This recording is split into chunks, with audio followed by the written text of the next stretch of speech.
The loan originated in February 22nd of 18. The remaining principal is $361,263.92, and the maturity date is 2/22/23. Loan 2 had a date of the loan was 11/13/18. Remaining principal was $144,890.70, with a payoff date of 11/13/23. And then you'll see loan 3 there. For the action that the council took this morning, loan 4, which will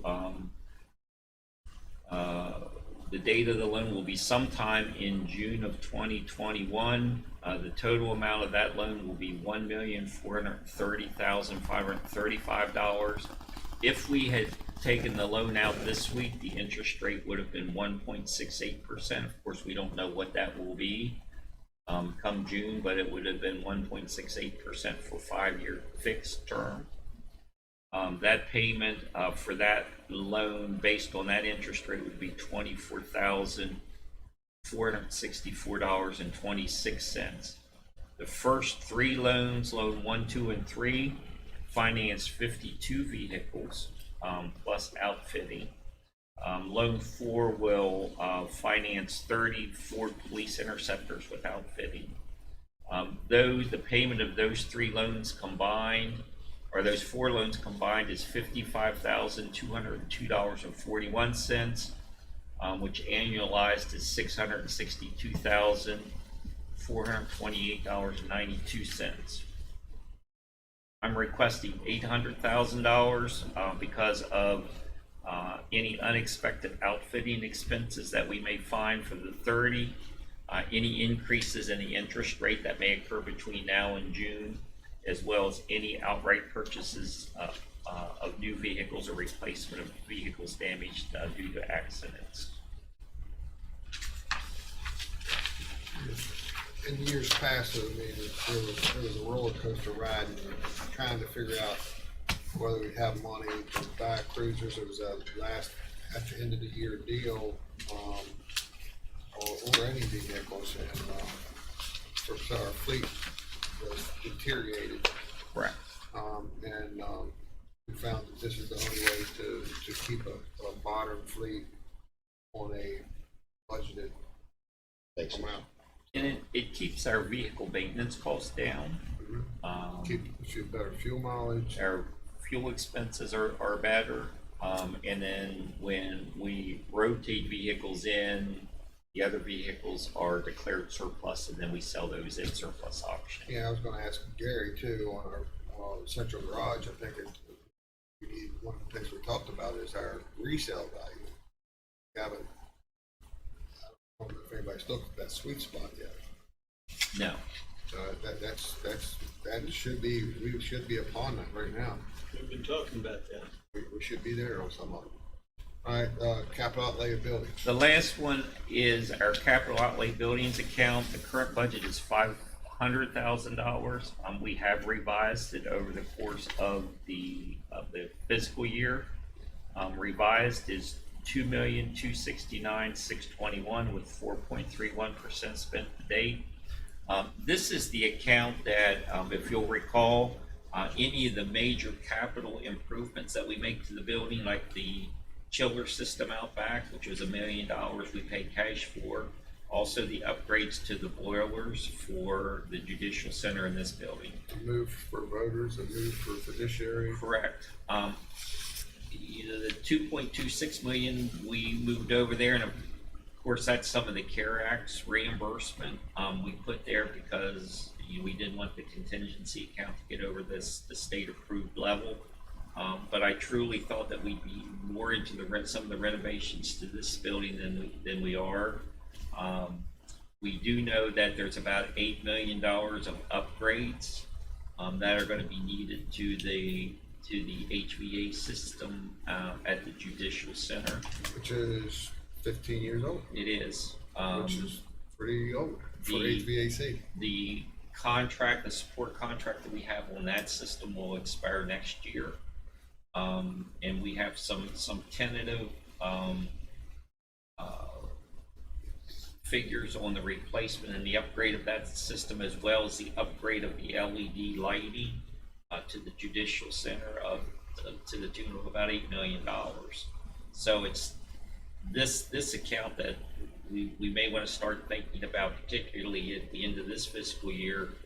We want to set up a separate capital bank account that's dedicated just to some of these big capital projects in the future, and start moving some money over to that special bank account. But in the outfitting of the HVAC and lighting is to improve our efficiency, which will more than pay back the initial investment over probably less than 5 years. Actually, the return on investment is just about 5 years, is what they've indicated. Any questions on that one? All right. That's it. All right. Yes. Yes, sir. We'll take a short break. I guess we'll need a motion to go into executive session for possible pending litigation. Sometimes I need to go into executive session for the possible legal claim. We are. And there will be no action taken when we come out. We are in executive session.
I've smoked for like 12 years. Oh, All right, we're out of executive session. No action be taken. We're gonna recess till 2 o'clock.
Back in session for the 2 o'clock Board of Equalization and Review. And I'm filling in for Doug until he gets off of his conversation with on the phone. So The only thing we have is John's a change he's got to do. okay, Other than that, we don't have any other. the floor is all yours, John. Thank you. Oh, this is property. Sorry the mic was down, but Virginia Stein was here. I understand. Well, I do that everywhere I go. Now she's gonna hate me. You picking on Virginia? She's not even Yeah, here. I'm sorry. It was just I do have a change I'd like to present. District map parcel is 04-34-11.12. It is the property that's located on Industrial Park, which is behind the new rocks on Route 9. There's I think it started out to be a Howard Delivery Service terminal back there. And I had a phone call, so I had gone out and had looked over some things. Reallocated the land a little bit differently than what we had it, and made some changes as far as to the building, as far as function and utility. And so currently, do you all want me to give you the appraised or assessed of those, or how does it attitude? Probably, it'd It- probably be prob- good to get both. yeah, get it on the record. I just didn't want to make it too long, but currently the appraised land value is $579,300. That makes an assessment of $347,580. The building is appraised at $1,172,800. The assessment then would be $703,680. The total appraisal currently is $1,752,100, and the assessment is $1,051,260. After the changes, proposed land appraisal would be $540,300, with an assessed amount of $324,180. A building value appraisal of $1,114,300. An assessed amount of $668,580. The appraisal then would total $1,654,600. That leaves us with an assessment of $992,760. Okay. Need a motion? Yes, sir. Or do we do them all now? I think we do. Yeah. Yeah. Motion. Second. Second. All those in favor say aye. Like sign opposed. It's accepted. Okay, anything else, Mr. All we have. Hess? Okay, You get something, we'll bring it over. all righty. Looks like we have, Michelle with the, with CASA of the Eastern Panhandle. It's not too COVID disruptive. I'm gonna just give you a little dashboard. Thank you. Hi. How are you? Good, how are you doing? Thanks Good. so much for having us today. I'm gonna share the stage a little bit. Do a little quick presentation, give you an update on child welfare. This one always makes, But I'm gonna still talk numbers. Leave one for Doug here. Okay, but I'm gonna still talk numbers. hearing your stories always makes me weepy, so don't tell me a weepy story. I'm gonna leave that to our volunteer Okay. daughter who's gonna help you present. She's one of our superhero volunteers, but But we love to hear the stories of success. yes, so. Well, thank you so much, and we really appreciate your past support. Again, we work very closely with county governments, and, you know, having you be part of our team who supports the work is really critical for us. I wanted to share today a little bit about what's happening. Of course, it's been a rough year of changes for all of us, and it's been the child welfare sector in general, which you probably all know, has been really hard hit. You can see overall the children and abuse and neglect cases in 2020 were up 40%, 41% specifically in Berkeley County. Thankfully, we have really had a successful pivot this year, CASA. We have been able to increase our volunteer base by 42%, which means we served 50% more kids this year. 324 kids had a CASA advocate by their side. So that is really tremendous and something we're really celebrating. And then as you kind of move the column, you see that the percentage of kids served is still the same because the numbers still keep going up. So we continue to, shake the trees, raise money, grow our organization to recruit, train, and support our community volunteers. And you're gonna really hear the meat of our work from our volunteer, but I did want to kind of just give you a snapshot of numbers. I don't want to pick Yeah, on please you. interrupt me. I don't want to sound like I'm picking on you because he was definitely picking on somebody earlier. But if you could lower that mic down a little bit, for Sorry. people outside. I was thinking that, but I just, You didn't want to I be didn't, that guy. I didn't want to be I'm that sorry. guy, so.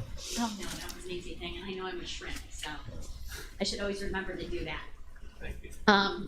So again, you see we have ambitious goals for 2021, so we're looking to not only maintain your support, but hopefully increase it. And I say this in the kindest way possible, but as I said, we work very closely with our counties. Counties are very generous, but we do serve the most kids in Berkeley County, but get the least support from them all. So I'm really hoping we could, I know all governments are in a tight position right now, but if we can get some added support this year, I promise you it will be put to good use. And in the spirit of that, I have a little impact chart on the bottom that shows you really what a great investment we are as an organization, what we do, what our volunteers do with kids. And you could see, and this is backed by national research, CASA programs across the country, that kids who've been abused and neglected that have a CASA volunteer, they do better at school, they have fewer placements, they're moved less frequently, and they spend 5 months less in foster care. So when I talk about that economic impact number, and I do this when I present to budget committees, that's $3.5 million just considering the kids that we serve and the positive impact we have on government funds in the county and throughout the state, just from our Eastern Panhandle CASA. So I'm the boring part. I don't do the tearjerker stories because I frankly can't handle them myself. But I'd love to introduce you to one of our volunteers who does such amazing work, and I'd love for you to hear her story and the work she does for kids, if that's okay with you. Absolutely. Thank you. Thank you, Patty. Hi, my name is Goodman, and I live here in Berkeley County, and I was interested in doing something to help the community, so I signed up with CASA, and I was lucky to get 40 hours of training. We've done this all through in COVID. So what we try to do is be the person that goes to see the children and be consistent with them from the time that they're removed from their home and their families until they get to a more permanent placement. I have the honor to work with 4 children right now. I have a 3-year-old who is removed from our family, and we are just about ready to get her in a permanent situation with her maternal grandmother. And what we try to do is, support the people that are taking care of them too. So, this grandma and is going on with her life, and now she has a 3-year-old. So we try to hook them up with things in the community. We're very lucky here to have support in a lot of different ways, but University of West Virginia does have a grand family program. So I hooked up this grandmother with other grandparents who can learn to have a new family again. And I also have a 16-year-old who's had a very bumpy life, and he's a type 1 diabetic. He was removed from his home with his two sisters. They're both placed separately, and he stayed here in Berkeley County with someone who he can trust. But her home had to be up to code in order to get approved to be a foster home. So CASA has been able to help with getting him to bed, getting fire alarm system in the house, so that when they go through their inspections, that it's a safe place to be. But more importantly, like I get to call him and talk to him, and I wasn't trained in my life to work with adolescents, but my team has helped me and supported me, and he's told me some really important things so that I could help him get better. And now we're talking about jobs for us. So I work with the schools. I have the opportunity to just call people and get support. So we're getting a job for us. So then in the next 2 years, we'll have him, a stable citizen so he can support himself and stay away from drugs and be, functioning citizen. So we're looking at a success there. You're doing very important work, that's for sure. Thank you. It's very rewarding. We have a very strong support system in CASA. And if you ever have a problem or question, you can talk to one of our supervisors or each other. Does anybody have any questions? I mean, we might be the only consistent person in a child's life after they're removed from their home, because we follow them through the whole process. Even after some kids are adopted, we check in with them. How are they doing? What do they need special help? How is the adoption rate going in Berkeley County? Still a struggle? It's still a struggle. I mean, and of course, even the foster care families. Sorry. Microphone. Yeah, we're being broadcasted, so. Yeah, sorry about that. That's I don't know fine. the specific percentage. Adoption happens, I'd say under 20% in our cases. Is that right? So there's extended foster care placements, there's congregate care, adoption, is slow going, and it's a struggle. And I think that the struggle is happening because the kids are a little older in the system. So as the kids get older, it becomes even more challenging. I was being told by the school board that, a member of the school board that there's somewhere between 300 to 400 children that's displaced from their school that they should be in. They're either living with a grandparent, hopefully, and not in a tent. But they're being transported by schools so that there doesn't, by the school buses, so that they're not being disrupted from their school that they're accustomed to being going to and their friends. It's pretty, Yeah, it's really important. And I think, as Doc said, when there's so many changes, they change homes, they change schools, there's no consistency. And so we're assigned by the court. So if they're in Berkeley court system, we have the case, but, so our volunteers really help with those transitions to schools, whether they're new or existing. But those numbers don't surprise me because you can see our numbers here. right. The other thing about that is like a super important problem for the child. And we try to find a way to get to solve the problem. In other words, we listen to the what it is that would make them better. Right. And then we try to solve the problem. So if it meant getting them back to their original school, if it's possible, we'll try to do that. So we do talk to their counselors and teachers and they're kind of thinking about this. And I should also mention, as you bring up the schools, when COVID first hit, people kind of thought, well, child abuse and neglect numbers just may go down because they're not in front of kids, vulnerable kids are not in front of mandated reporters. They're not going to school, they're not in daycare. And what we've really seen is the numbers are increasing, as I told you, 40%. So what's happening is the referrals are coming from hospitals and from the police, so the cases are even more egregious.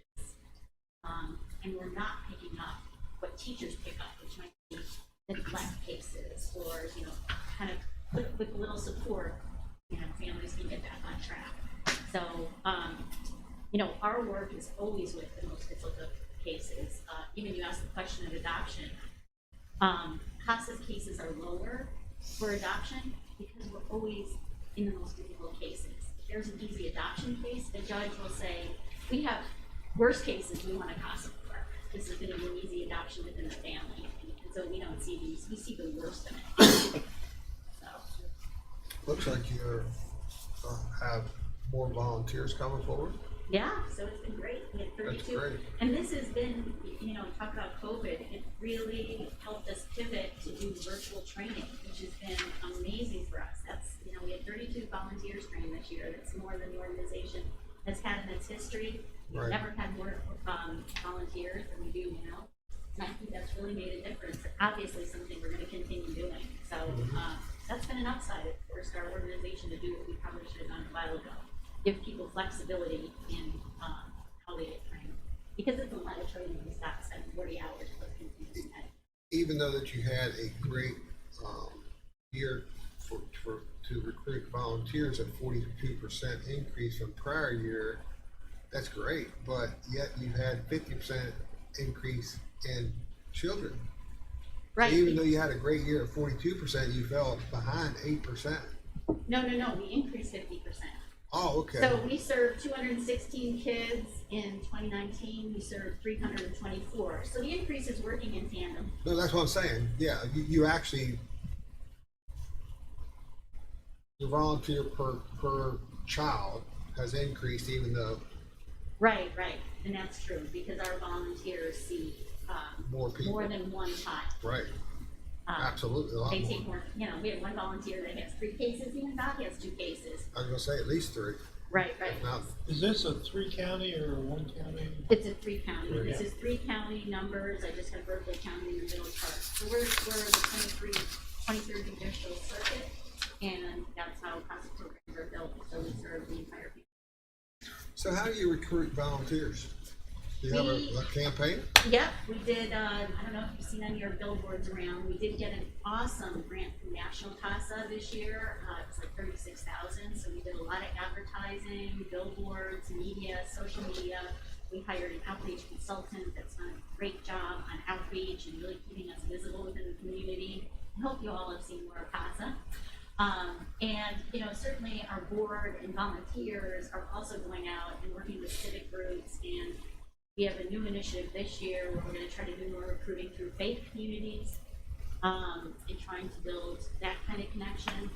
So it's an ongoing effort and something that we're really investing in because A, we can see it works, but 2, it's an ongoing staff intensive and really, you know, money works when it comes to building awareness and getting people to take action and, you know, tell a friend campaign. So, you know, we've done a lot of creative marketing work this year. So tell Doug how many hours a week these volunteers, because I can tell he's interested in. Well, I already heard 40 hours worth of training. I know that. Yeah, it's 40 hours worth of training, and we also have a flexible training program now. You can do it independently, so kind of one-on-one, which is even more flexibility. And Doc, why don't you say about how many hours a week? You know, the thing about it, the beauty about it is it's very flexible. So, like, I probably spend 5-10 hours a week at the most. It's flexible, you know, and you don't have to, there's no time schedule.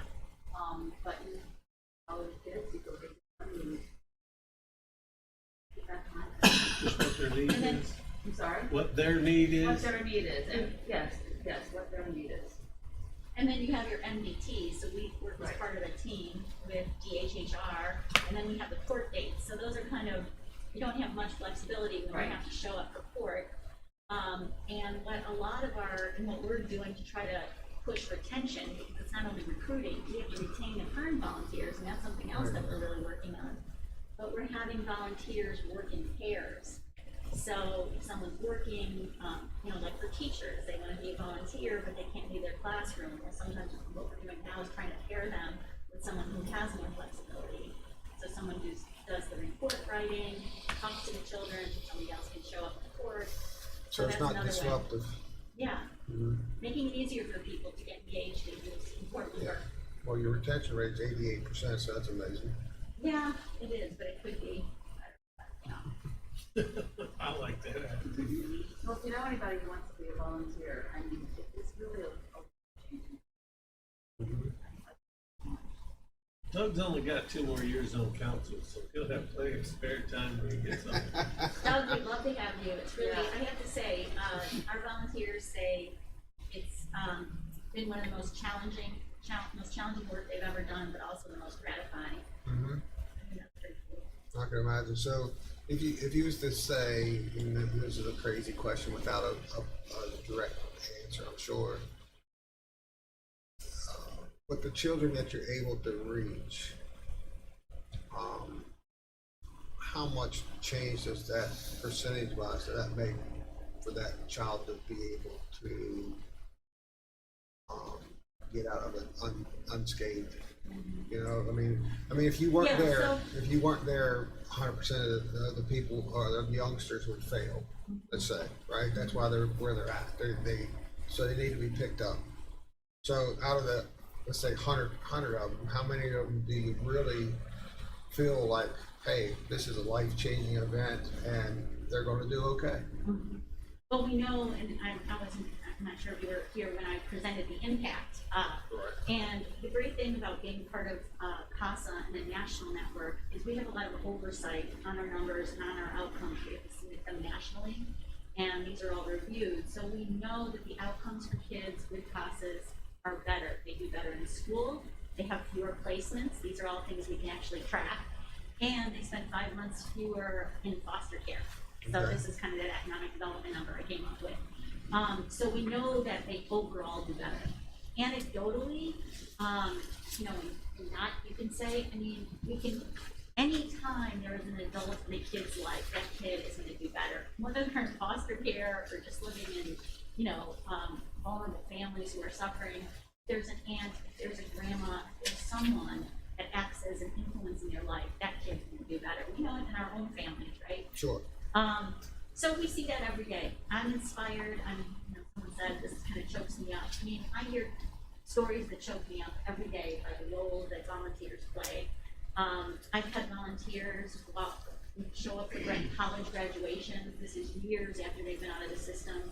I've heard stories about volunteers walking a kid down, a young woman down the aisle when she got married. So, I think they've really become influential in a kid's life. And, I don't need to tell these stories and make people feel overwhelmed, like, oh my gosh, this is a 10-year commitment to do this work, because a lot of times you make a difference in a short amount of time the way that's done, and really transform kids' life. So I don't know if you want to add to that. No, I would think it could be a little bit scary to be a volunteer in this. Because I know with my attitude, I want those kids to be safe. Really safe in that. There's nothing more innocent than a nice child or a child. And that's got to be hard because it's kind of like it's hard to get involved, and then you have somewhere down the road you may not have no say in the outcome. It's true. So You might, tell me- you might tell me- not have to say it, but we write reports. I have to say that's probably takes most of my time, is writing reports to the court. But our judges are really good about reading them, and our insight is different than the lawyer who watches over the children. and a lawyer for all the parents and stuff. We're just a person with our heart, you know, and saying what we learn from the kids. And your stuff's done in family court, I guess, right? Mainly? It is, circuit court. Circuit? And, but it is scary, like when you're gonna go make a home visit, you know, knowing you're gonna be safe but we talk to each other and we pick up the cues, and our supervisors are, people who've been out and I train, and they'll help us, make the decisions. We can also have somebody come with us, and if we're in an unsafe situation, we can call the judge and she'll send somebody to help us. Well, I guess my example of that, and I'll stop here, but my example of that is I've had some talks with some principals over my years, and it's like, you know, we know that the backpack programs feeding kids, that should be the responsibility of the parents. The schools are feeding kids when they're out in COVID because they're not getting fed. So my question to a principal is, how do you live knowing that child's going to go home in a bad situation? To me, that's hard. It's very hard. I don't know if That's I why can. I'm the executive director. Yeah. No, that seems hard to me. It's really getting around. Rules on. Yeah, that's the part that's hard for me. Yeah. So, all right, I stepped in 15 minutes late, not knowing what time it was. I was on the phone, phone conversation with, Mr. President, I have one to attend now, 2:30, I'm a little bit late. I hate to leave, but thank you all so much for all you do. yeah, I won't be far away, but I'll be back. thanks for the one. All right, thank you all. Thank Have Thank you, so much. Thank you. have you all got settled into your new building yet? No, but we're still negotiating space. Where's that one Why, do going? you have some? Where's that at? Do you know where DHHR is off of 81? Mhm. We're looking at property there. We're also looking at the new hotel, but yeah, that's gonna be a lot of work, so Mhm. kind of desperate right now for space, so.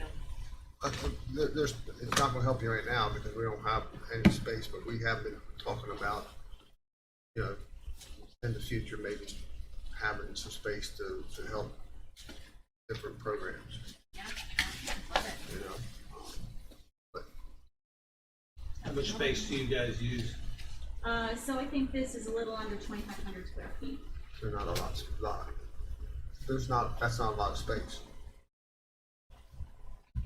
Well, so we have a unique training room and 7 offices, in case you hear. Mm-hmm. Thank you, thanks so much. Thank you.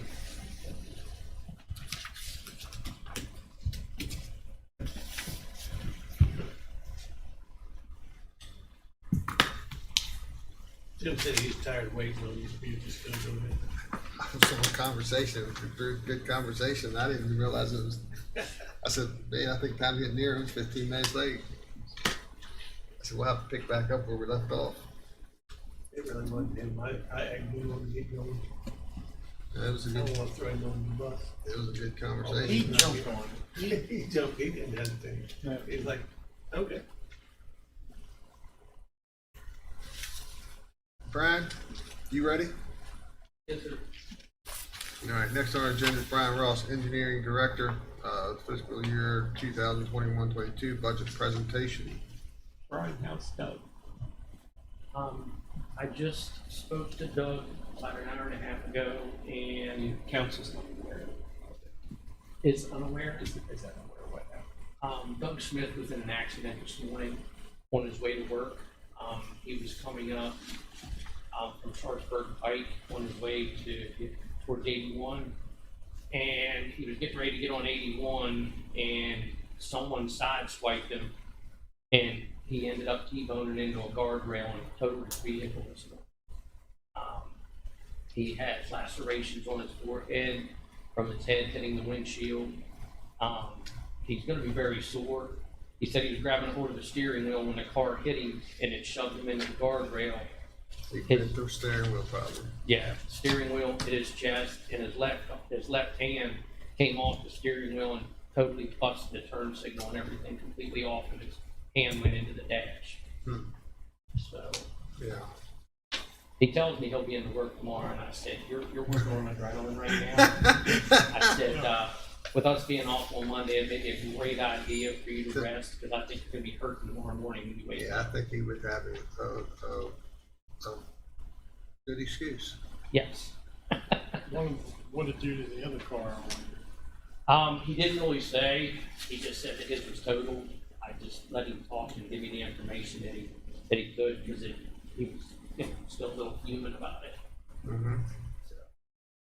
All right, tell us a little bit about what's going on here.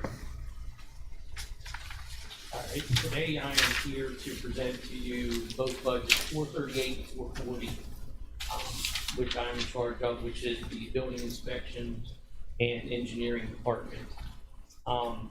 I can go down through line by line item if you would like, or I can just bring up the changes Yeah, just bring up the changes. from previous year. Let's start with 438, which is building inspections. I had an increase in line 221, which is training and education. And as for 438, that is the only changes that I had. These basically assumptions are based off of where we're gonna be at with our training and education, CEUs, WBCOA training and everything. Right now, we were able to do it completely virtual. To be quite honest with you, I hope it stays that way. I don't really care if we're traveling 3.5 hours to Flatwoods twice a year. So, if that Come would be great. Well, it saves us money in travel. I know food. Mr. Davis has went to Flatwood several times, but I never made the trip. Yeah, but you know what? But it's If so it can- glorious when you get there. if you can do it today, why do you have to do it different? I agree 100%. And this may be the new norm, but just in case, I added that money in there due to Stephen being the added inspector and Roy getting a second certification for added continuing education units that may be necessary based off of travel and everything. How many employees require these? Right now, I have, hang on, 1, 2, 3.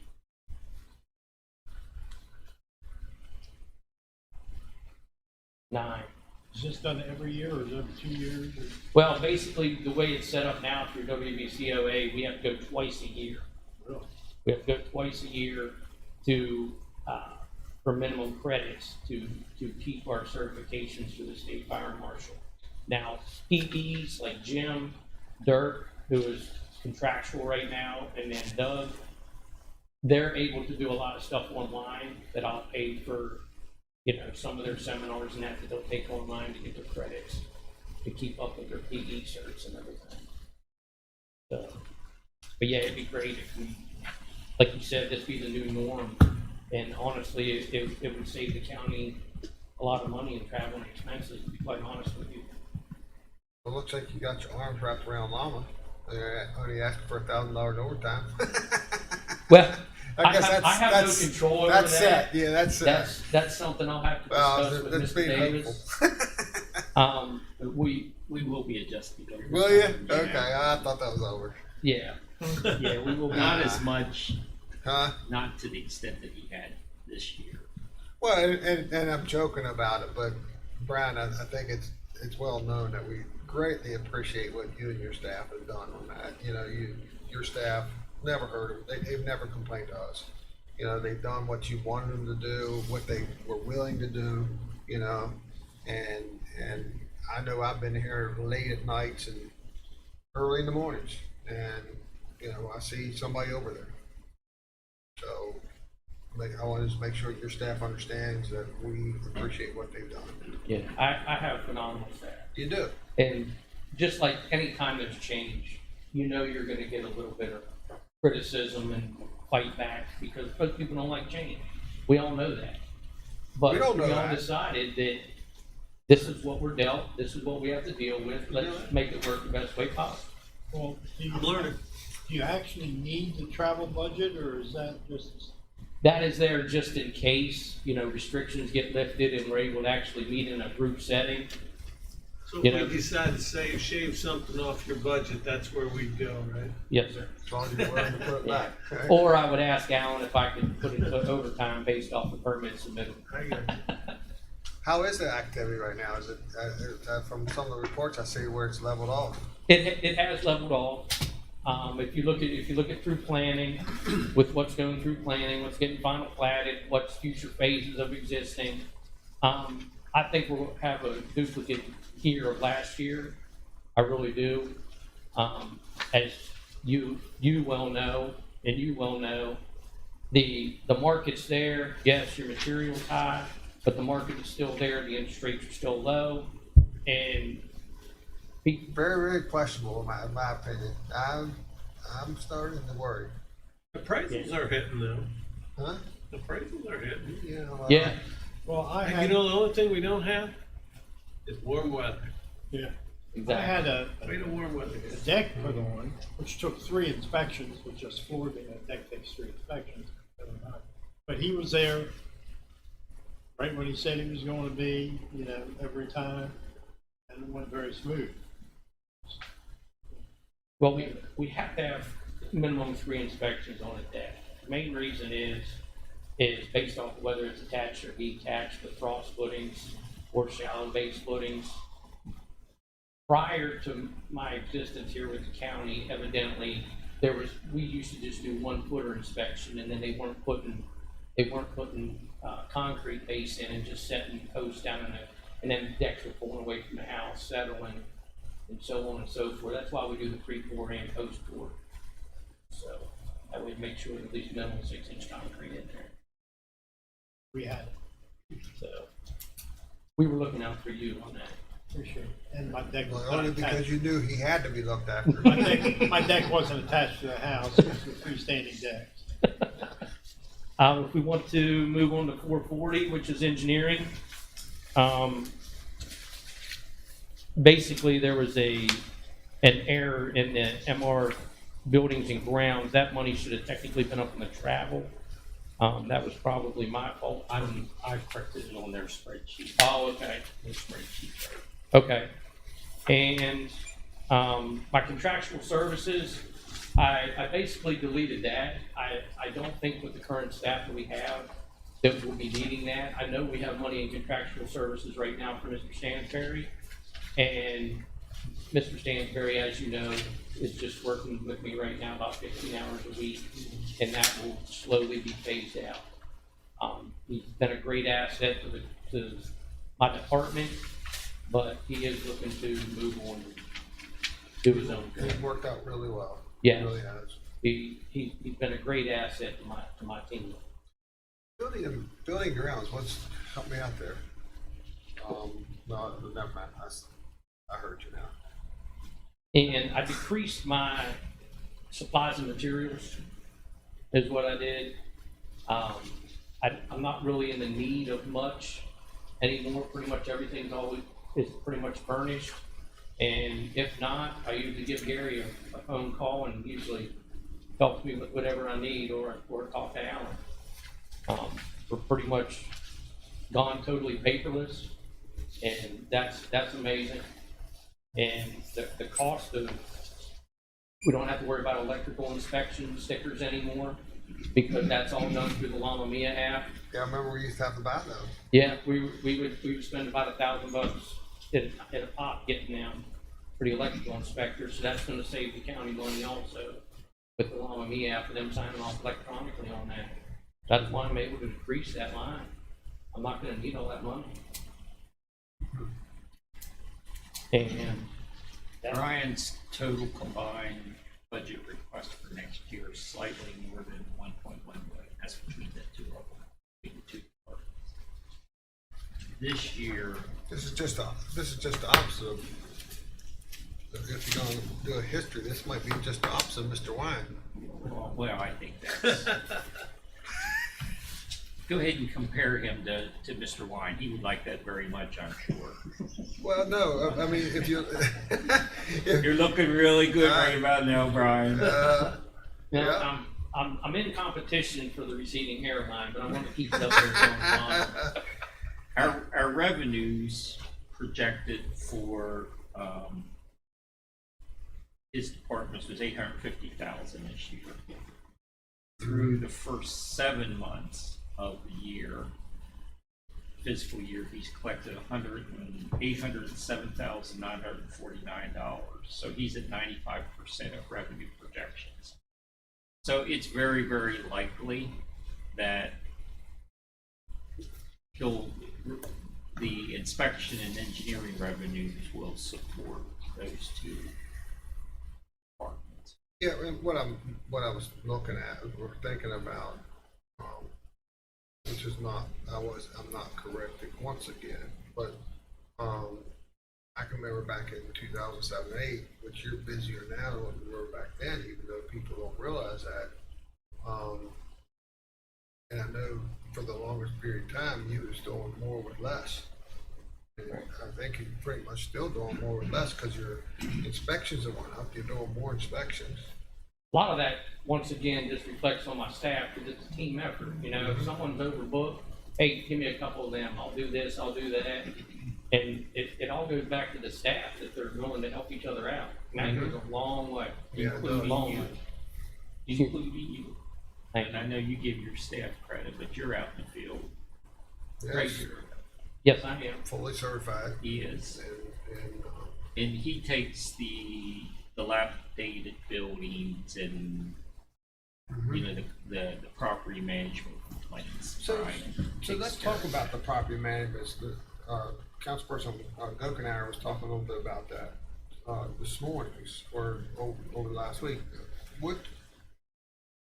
Tell us how that goes, because I know remember we tried a couple of them when, early on when Nora was, We about did in- 6 years ago. We're back in that again. Okay, all right, but, And we're at a point now to where I need to have a discussion with Mr. Davis and you concerning that. Based off the cases I have over in magistrate court right now, once the summons is produced, I'm getting probably 50% immediate result from people coming in and wanting to comply. But then there's going to be other ones that could be enacted a fine structure. And the courts, as of last week, are asking how the county wants to set up with where this fine money is going and what it's going to be used for.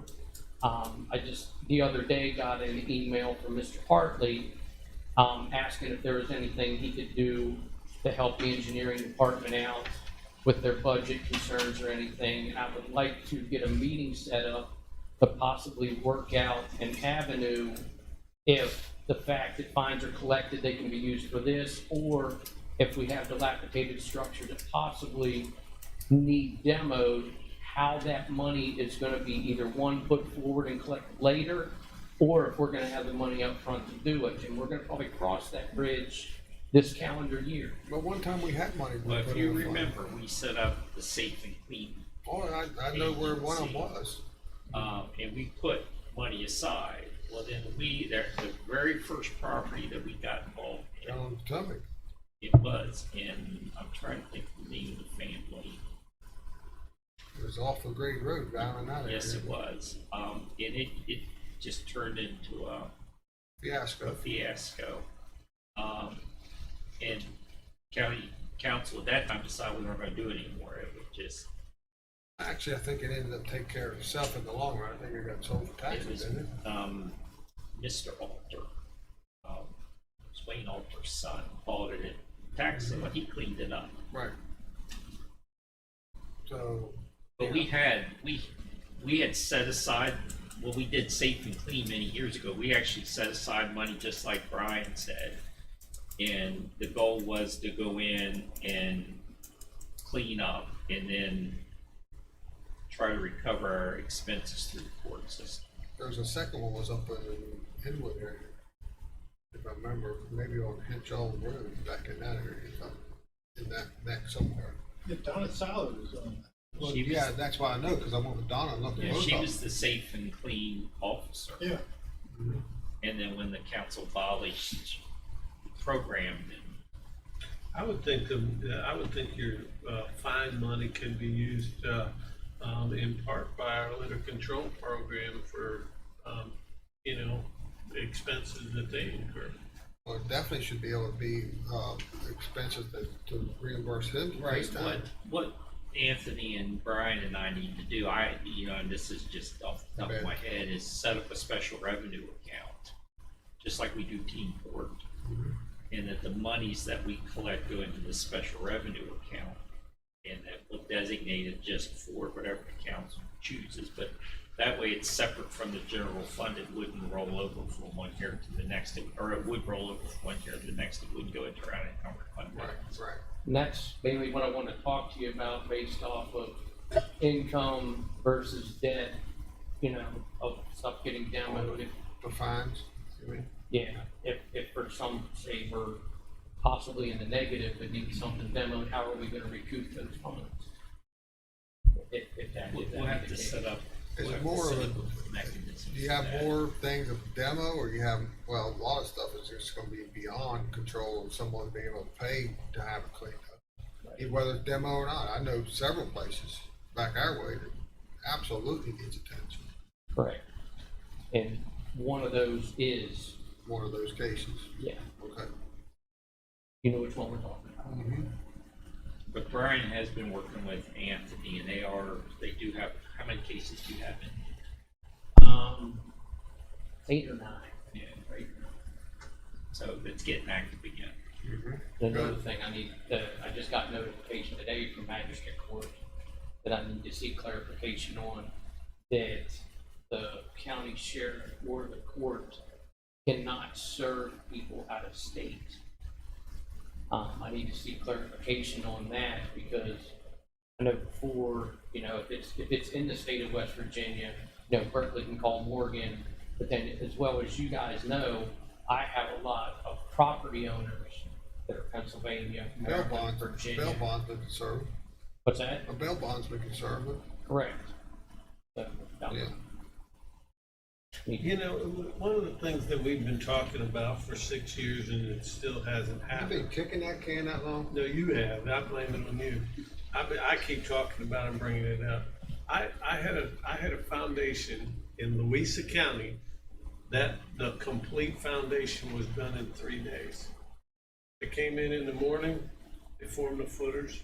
The inspector showed up at 1 o'clock. The concrete showed up at 2 o'clock. They poured the footers.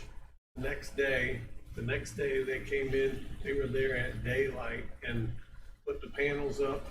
The inspector was there at 2 o'clock, and they poured at 2:30. And then they came in the next day, stripped the panels, and while they're stripping the panels, the guys that put in the gravel in, the inspector came out, looked at it, and they poured the basement slab. 3 days. Now that's all Louisa County allows is the concrete, to be third party. But what a saving!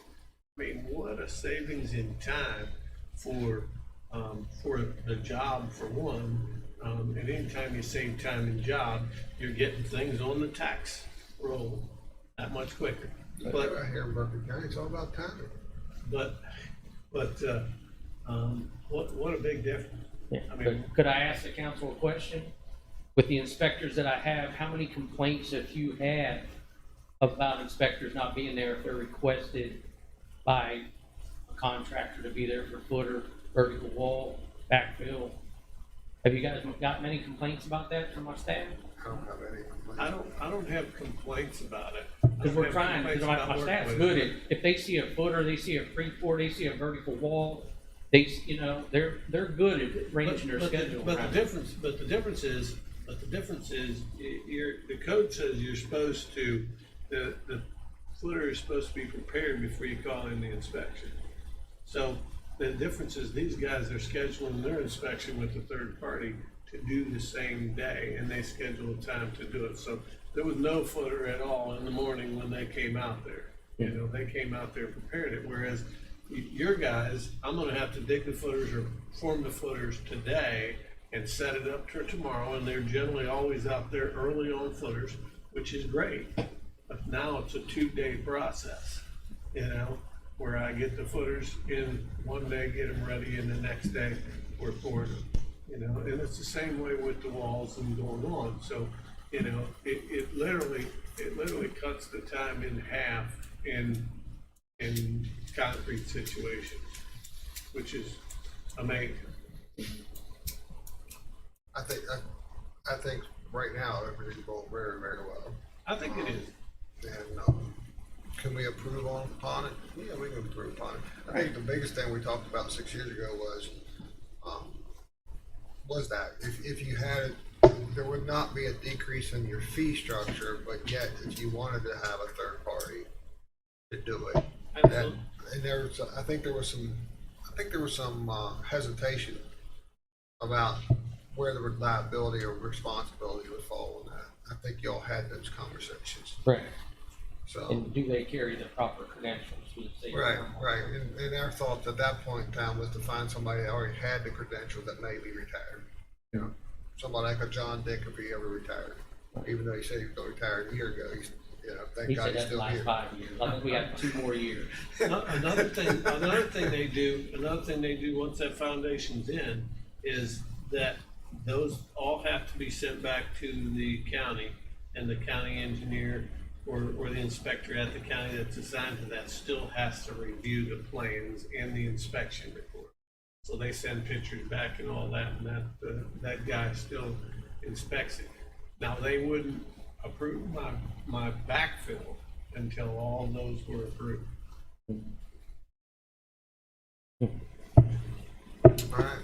Last thing I have is a reclassification request for Debbie Watt. Her current position is a combination building inspector 1, which is a current position grade of 9 at a rate of $43,419. I'm proposing a combination building inspector 2, which is a grade 11 and a rate starting at $51,100. Debbie was hired by Berkeley County back in June of 2007 as a permit tech.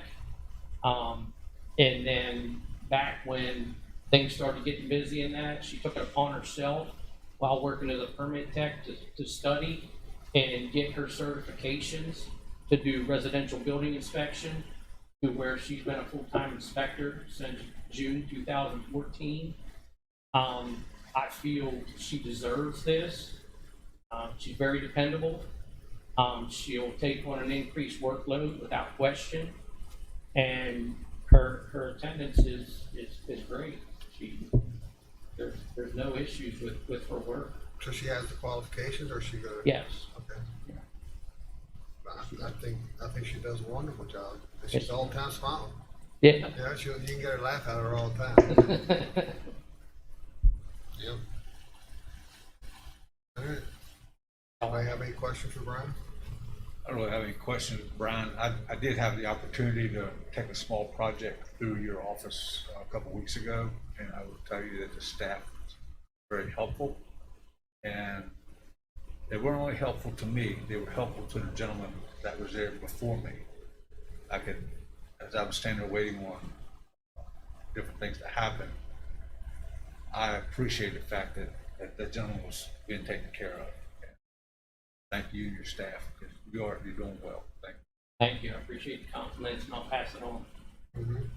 Yeah, I think your staff is the best I've seen in 25 years. It's definitely the best we've ever had. There's no doubt about it. Thank you. I've been in business for 30 years now, 31 years, I guess, and absolutely the best. Of course, Melanie, she's been doing it since I don't know when way over on King Street. King Street, yeah. Yeah. So is Crystal. Crystal was in. Yeah. Yeah, Crystal was there too. Yeah, Crystal's been there longer than Melanie. Oh yeah. Yeah, Crystal was Bucky Teach's direct assistant. Mm-hmm. Yeah. Had to sliver by her to get to Bucky. All right. Thank you. Thank you. Appreciate it. Thank you, Brian. All right, Tracy, we're ready for your budget presentation. Alan, got it? You've had some things on your mind. He said she don't have no stinking budget. Tell what you think. I guess we'll recess for a couple minutes until next one's here.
back in session. Next on our agenda is Randy Lilly, Director of Homeland Security and Emergency Management, budget presentation for 2021-22.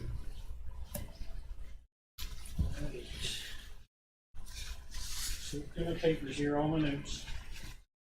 So, I'm just going to run down through the line items, what we proposed. The travel budget was at 1,000, and we just left that alone. However, due to COVID, I don't think we've spent a whole lot out of that budget. Maybe we did. Maintenance and repair on equipment, that's our hazmat truck, and equipment that we have, our meters and what have you, was at $8,000 previously. That at $8,000 we feel that is sufficient, recognizing some of the also included under Councilman Bismarck is well aware of the SCB, the compressor, the annual tests, the air tests and everything. Quarterlies. The quarterly tests, air inspections and everything, the annual tests, all that's in there. So we feel pretty comfortable with that. We left the training and education at 2,000. Due to COVID, we have not hardly spent any of that money either because there's not that much training going on. However, we are probably going to nearly exhaust that before the end of this year, recertifying our current EMTs. Our current firefighter EMTs are recertifying their EMT status. So out of all our firefighters, each and every one of the original ones are getting recertified? Yes. Okay. We have 2 or 3 that do not have to recertify this year. It kind of staggers. It's a 2-year recertification. So every 2 years they have to recertify. So some of them are this year, some of them are next year. So you think they're gonna get certified before they expire? We're working on it really hard. I think we're gonna make it happen. We're working with Ryan with the ambulance authority. He's working with us and also Captain Weller with Hartford Fire to get us what we need to do to get that. Okay, We're gonna be tight, but I think we're gonna get that done. that's good news. Dues and subscriptions, we left that the same, the $325. That's only for the emergency management, the cost for emergency management council. Can I stop you for a second? If they get recertified, can we not, Mr. Davis, since, you know, a lot of our pay is dependent upon certifications, can we not have an increase in pay on that certification?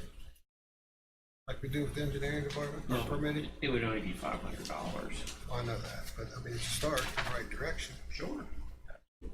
But we have some of our technicians that we're making the same pay, but with that hourly rate, we're making the same pay, some are required. Right, but sometime in the near future, we need to make a bigger spread. You know, if we're gonna take the time to get certified on their own time, but a lot of that sometimes, I'm not saying it is, that is a benefit to the county. Yes, it is. But if you're gonna do that, do you set up a whole time of service and like we did for the sheriff's department? Well, they have that. Yeah. It just doesn't have. It just doesn't have the doesn't- other. Doesn't have that other. It doesn't have the EMT, but no, they have this almost the same identical skills. I thought we did that, but. Yeah. Well, I didn't know it didn't have certification in it when we did it. That's why I thought. Well, it's just like our Not Swiftwater having- rescue folks. Right, or that's hazmat another techs. certification. So that's what we need, we'll work on that after the budget. Okay. Or not that you think it should really be in the budget. But then he's right, Swiftwater and all that stuff. Now Swiftwater would be more of a certification, like a $500 increase or something like that, wouldn't it? Or not? Or is that more just would that rank with the same tier as an EMT? It depends. I put you on that river when she's a rolling. You like that? I told you I'd join you one day. I don't know. I'd do it for nothing. I've fished on rivers like that, man, with jetpack boats just for the fun of it. Hey, But I like it too when the sun's shining, but I'm telling you what, Yeah. 3 o'clock in the morning, that Well, river's rolling, brother. that's Nobody's coming to get you. That's a whole different ballgame, I get it. Yes, sir, it is. And that's the thing too, that was the number thing, two thing, that's the biggest thing, nobody there to get you, you know? I think that's been taken care of a little bit too, hasn't it? Yes, sir. It's better than it was. Right, Seeing the guys dodge trees, rolling down Peckham or Potomac, and yeah, I like to fish, I like to get on the boat too, but I tell you, I don't like that. Well, I've done all that on rivers up in Michigan, a lot, but not at nighttime. Moving on, our departmental supplies and materials, we left that at 3,000. We are at, I think around 22% is what we spent there.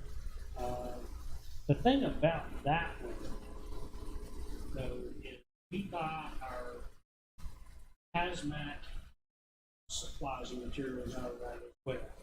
So when we go out on a hazmat call on 81 and we use 40 bags of stay dry or 30 absorbent pads or whatever materials that we use, or if we encounter overtime expenses and we have to pay the technicians for coming out on call, we have to pay them overtime when they come out at 2 o'clock in the mornings outside the shift. We bill the insurance companies of the trucking companies or whoever for the materials that we use and also the man hours that we incur. We bill just what it costs us. We do not bill any extra. we need to talk about that. Okay, but that's currently, so that budget there gets infused, I believe, and I think Mr. Davis Well, can. when you look at your supplies and materials through the first 6 months, you started out at 3,000, but you're up to 17,672. But we need to Because- talk about But you that. get because reimbursed for all. When we get, Right. well, what we do is the bill. they bring the billing, they bring the hazmat incident report, and then I'll send out a letter saying, here's your bill. Right, I mean, you get budget transfers. And then during state budget revision, then we put the money back in there. But I don't know how in the world you could possibly do it for exactly what it costs, because your storage costs and your moving the product costs and you picking up the product, and I mean, all those things are labor that we're paying for. That's why I said we're gonna talk about that, Okay. because I guarantee a private company would charge 5 times more what you charge. Oh, yes, it is. If not more. In all the years I've been sending out the invoices, what do you think, Eddie? The biggest invoice we've ever sent out was, yeah, I was thinking 5,000 or 6,000. And half the time they don't even respond. I have to give them to Anthony, try to collect. You'd be surprised the number of trucking companies that just shrug it off. But also, we've had a real good relationship with DEP, where Mr. Caneel will not clear that site unless we've been paid. So he can apply pressure and does. So that's helpful. But I mean, I've heard what some of these records and all that stuff make on these things, and it's huge money. Oh, it's big. There's no reason why you shouldn't be charging 20% over cost of product used. No reason why. I would say that would be a minimum of anything. We currently have a pre-council approval of a cost list, right, that you work off of. That's predates he or I either one. When you say council approval, council for? Council had previously Oh, approved. the county council? Yes, sir. Okay, yeah, well, we need to revisit We it, may need to revisit that. absolutely. But I wanna know what the private market brings. You know, the people that's in the business, I need to know what it would be. Because most counties probably would sub it out to somebody. A lot. Now, when we go out there on 81, our primary job is we go and we stop, we throw absorbent or pads or whatever it is. Big we blankets. need to do, whatever it is we have to pull off our truck to keep this material from getting harming the public, getting into waterways and contaminating soil, Right. to help the DEP out. Now, far as Actually clean up The the contaminated cleanup, the dirt. recovery, we don't get involved in understand that. that. So we get a recovery, they, you know, and if it's a truck, it's the truck driver's responsibility, or trucking company's responsibility to take that up. And the DEP puts the pressure on to make sure that that happens. But we don't get into that because we don't want to get into where we're digging up something and then we got to bring it home with us and then we got to take it and get it deconned or whatever the procedure is. Right. And we don't want to get into that. Yeah, that's a contracted service. We want to protect our people and stop the hazard. We want to, you know, mitigate the hazard and protect our people, and then let the recovery people, let them do the cleanup. You have a base rate that you bill for personnel too, for staffing. Yeah, should look at that. If that's done before this council was even here, hell, Doug's been here 10 years. But you know, not only do you do it for the hourly rate, you do it for the apparatus, you do it for everything. That's right. It is- Mm-hmm. And there's a charge. We do, there are line items depending on what the apparatus is that's out there, what materials we use and the man hours. That's pretty much it. We gotta have a base rate, so if we have a command vehicle out there, it costs this much. If we have our utility pulling our spill trailer, it's this much. If our big hazmat truck out there, it's another fee. I bet those rates are double if it's been over 10 years. No, it wouldn't even be close. I'll bet they're at least double. That's what I'm But saying. you know what a record gets per hour? What, just like a rollback record, A record, like the big records, they get paid a tractor trailer record. you mean? $10 an hour for every $10,000 spent. Or maybe, yeah. Our billing on equipment is a flat rate. For example, the hazmat truck and spill trailer, we charge $100 for. I think that's, if I remember right, I think that's what it is. I think that's what it is. Well, And yeah, then if we see- have a command vehicle such as my vehicle, if I'm out there for a command vehicle, we charge $150 flat rate. Yeah, We'll get it scheduled. yeah, yeah. Yeah, we can look at that. Let's but- form a little committee and do that. Okay, but the reason I brought all this up is this budget was originally, like Mr. Davis was saying, you know, it was originally at $3,000 and now it's at 17, is because that money, Right. Reimbursable, yeah, it's reimbursable, so. yeah, we know. All right. Okay, uniforms was the next item. I did increase it by $1,000. Our expenditures, we're at 166% currently is what I've got. We spend 166% of our money, so we're over budget around line, like that line item. I know in the past, we set up an amount, so every 2 years we replace uniforms. Sort of get tired of them, so we do 1 year. This year will be full-time, which would be a little more expensive because we've got 18 full-time people, and we supply them with 3 uniforms each. The part-timers, we would do them next year. They only get 1 uniform, so the expense is a lot less. So my intent is to try to level this budget out so it can be the same every year. So we can do maybe part-time, just kind of leveling it out, doing some of the part-time, Different ranks. full-time, right. Or do half part-time, half full-time this year, half the other half with part-time and full-time. So I just ran the numbers, and historically, it would be about around 6,000, just using the current numbers. Last year, it would be about 6,000 a year. I'm just trying to level that out so we can have a set budget instead of bouncing around every other year. Do, Now, one thing that we haven't done in the past that I've included in this. So we supply uniforms, we buy a coat, and also what do you call the overhead sweater? Buddy, It's station shirt, job shirt. So it's kind of like a clean jacket. That's what we give to the full-timers. I've added in a boot allowance asking for a boot allowance of $100 each per firefighter. Now, the boots, a good pair of boots will cost anywhere between, $200 a to cheap $300. pair is $150, a good pair you'll pay $300. What we want to do though is we want our guys to look good and we want them to look professional. And if we give a little bit of boot allowance to try to encourage them to, You have to control what boot they buy. yes. So we wouldn't want our guys in a fire uniform wearing a pair of desert sand military color, or desert sand color.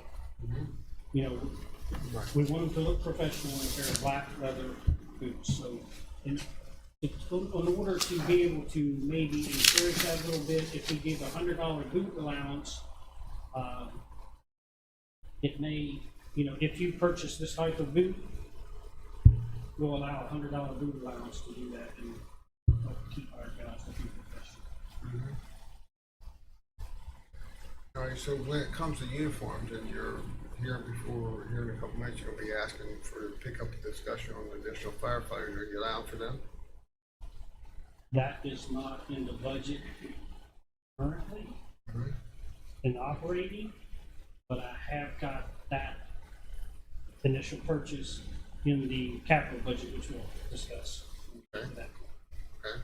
So if we hired additional firefighters, next year when I come to you with a uniform budget, it may be a little bit more.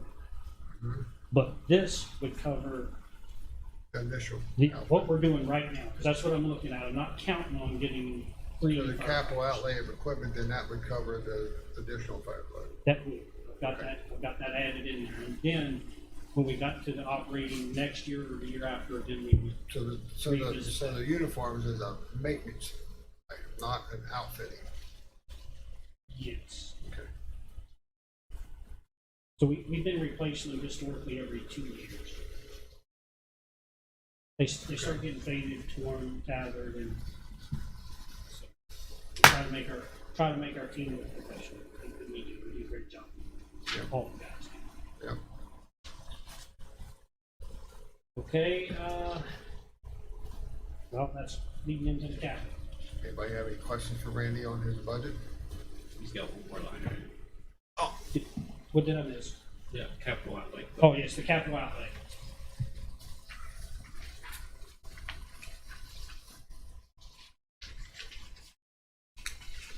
Randy and Eddie both were very successful in working grants to get some equipment that was sorely needed over the years. So I think from an equipment perspective, as far as analytical equipment, we ought to be in pretty good shape. We are sitting in real good shape. We just recently was approved for another, I think it's HSGP grant, where we received 22,000, and all that, I think something like that. It was a 90% match. So we paid 10%, they paid 90%.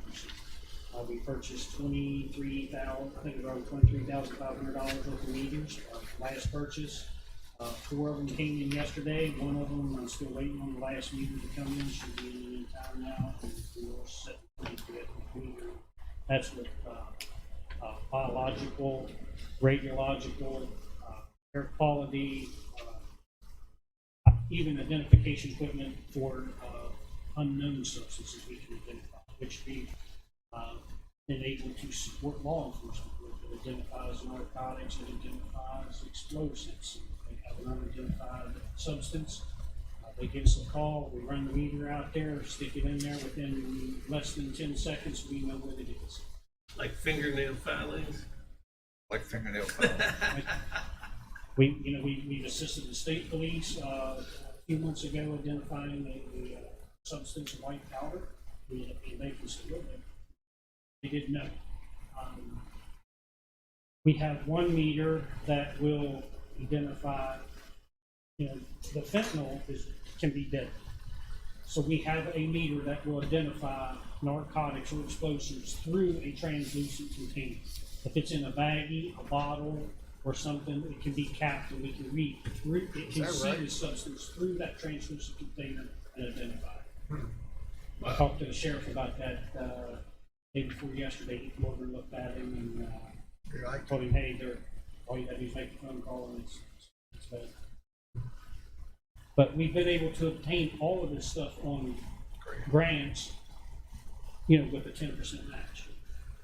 So if you can buy $150,000 worth of equipment for $15,000 enhanced public safety, To it. I think the council is making a very wise investment towards public safety with these Right. things. I mean, what you're talking about, that fentanyl, just by opening the lid, could cost a life. Yes. You know, I mean, just by opening the lid on it could cost a life. So, I mean, that's huge. That's huge.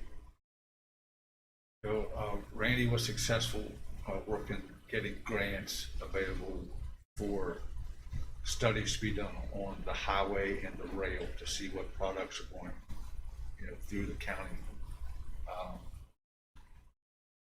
So with that, it also gave us opportunities that need to be trained upon.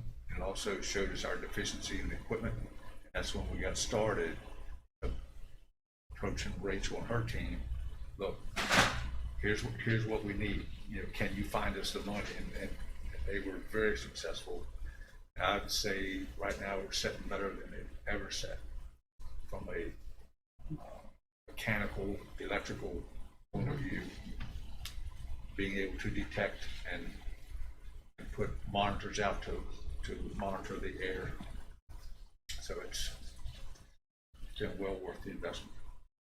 Okay, so your capital outlay on equipment, the increases to outfit the firefighters? Most of that increase, so 9,000, let's see, $10,500 of that would be to outfit three new firefighters. It's about $3,500 per firefighter to outfit them with turnout gear and uniforms. Okay, So, that's part of that. So actually was at least $26,250 of the capital budget that is not related to what's your plans for the 26,000? the 26,000. So I'm looking. I wanted to purchase 5 more fire pagers for our firefighters. A lot of firefighters are still using volunteer fire service pagers, and we really need to provide them with that. So that's 5 more pagers, and we purchased them once before, but we only purchased a handful of them. So this again is another handful to go towards getting every one of them a pager. And they're about a pager and a charger together is about $575. What's the,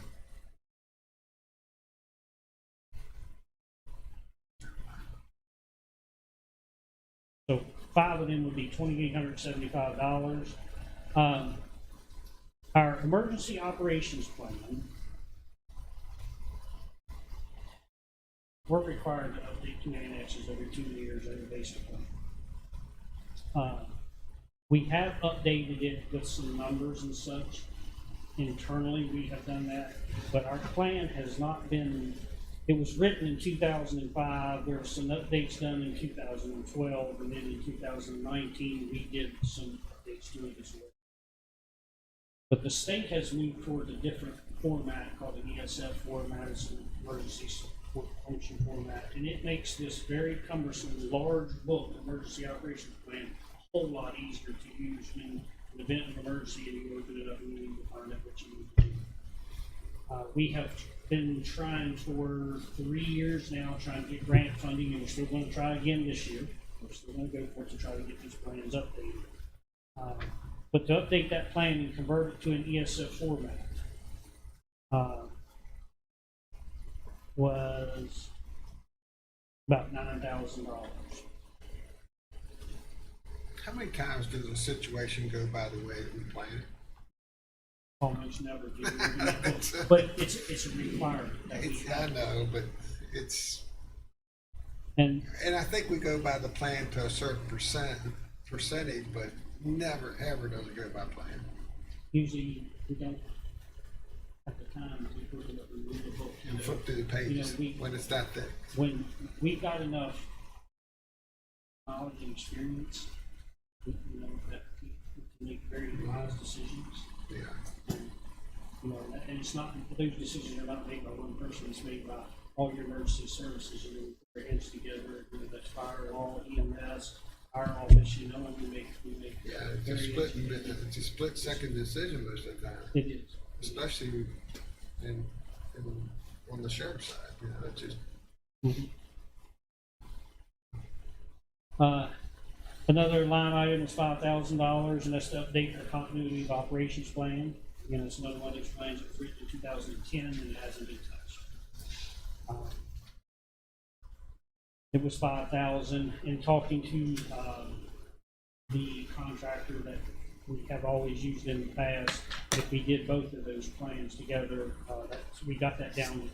Originally, the update to the EOP was $17,000. We got it down to 9,000, and if we did the company of operations plan, if we did them together, we could get them down to that cost where it was 9,005. So we're looking at about 14,000 for both plans. But again, we are going to try to acquire grant funding. We do every year. At the mercy of the state on these grants, so we're still going to continue to go out. I would think a lot of the counties in the state of West Virginia wouldn't have no way of funding. They don't. They're in the same, they're applying for grants too, and they're in the same. Right. Same. Okay. And lastly, $1,500 is for the uniforms for three uniforms. Oh, and I did miss one, turnout gear. So I'd asked for 6 sets of turnout gear, and they're about 3,000 apiece, so that's 18,000. 3 of those sets are allocated for new firefighters in the event that we get those 2. And the other ones are outdated. So we have 3 current firefighters that need their gear replaced. It has a 10-year life. Every 10 years that gear has to replace. So we've got 3 firefighters that next year, yes, in the end of 2021, the end of this year, their gear expires. So to be compliant, we need to replace the gear. And that's, again, that's for 3, that's 3,000 apiece, that's 9,000. All right, anybody have any questions for Randy? Okay. All right, follow-up discussion and request of additional firefighters. All right, as for some numbers, I'm gonna throw a couple of things at you. So last year, first I'm gonna look at our overtime hours that we use our current firefighters, because we pay an average of $40.64 per hour overtime for our full-time firefighters. $40.06, you said? $40.64. What I did is I took the salary of our lowest paid full-time firefighter and the salary of our highest paid full-time firefighter and average. So I'm just using average numbers here. So it could give or take a few dollars. So our average full-time overtime rate is $40.64 per hour. We worked last year, in the calendar year of 2020, we worked 1,337 full-time or overtime hours just for full-time employees. 1,300 what? 1,337 hours. Okay. And I pulled this report out of CMI, so it's a pretty accurate report. And that resulted in $54,329 that we paid in overtime for those 1,337 hours. Okay. When you do the math for our current staffing, the number of firefighters we have, and the number of shifts and the number of hours that we have to cover, after full-time firefighters are scheduled just normal shifts, no overtime, we still have annually 4,992 hours to cover with part-time people. That equates to 416 shifts. So that's 416 times that we have to get a part-time firefighter. Now, the rate for a part-time firefighter, and again, I did the math for the salary the same. Which is about 2.5, almost over 2.5, or over 2, but slightly under 2.5. I used $14.41 an hour. So I used our starting rate and our highest rate, I averaged it, and I came to $14.41 an hour. Okay. Now, And how many hours did you say, 4,000? 4,992. 4,992 Just hours. over 2 guys, 40 hours a That's week. what I'm saying. Now- Well, plus you can't even do that because it's 2,080 hours in a year, and then you take vacation, sick days, holidays, and all that stuff. Now you're down to 2.5. I or up to have 2.5. not calculated any of that. Right. I just want to bring that up. I did not factor in vacations. I did not factor in holidays, or sick days. Right, so the 3 people you're asking for, just in part-time, is already 2.5 of them, Exactly. That doesn't not counting include- overtime. That doesn't include factory. Right, exactly. And if that goes the way that it's headed, that's 1.5 people at Back Creek. We do 12-hour shifts, 5 days a week, that's 60 hours, 60 man hours. A full-time firefighter only works 40. The second one work, so we're looking at 1.5 people additional Back Creek if that goes the way that it's headed. So you're only gonna gain 1.5. But So your part-time, So you're still gonna have 2,000 hours worth of parts. you're gonna gain one full-time person. Right, that's what I'm saying, you're still gonna have. currently, if we hired one full-time firefighter working 2,080 hours a year, and I got the annual starting salary from Mr. Davis, including benefits, is $56,340. 332. 332. Yes. So, one full-time firefighter would cover 42% of those part-time hours that need to be covered. Right. Now, so You've thought about this a little bit. I haven't thought you? about this a lot. So if you now let's say we took that one full-time firefighter that's working 2,080 hours, and we're going to use that one full-time firefighter, because this is where you get the biggest bang for And your you're buck. not gonna get 2,080 hour production out of that person. We all know that. We're going to get 2,080 hours coverage out of the guy. He's going to work 2,080 hours. No, vacation. Not with vacation. Right, but- see?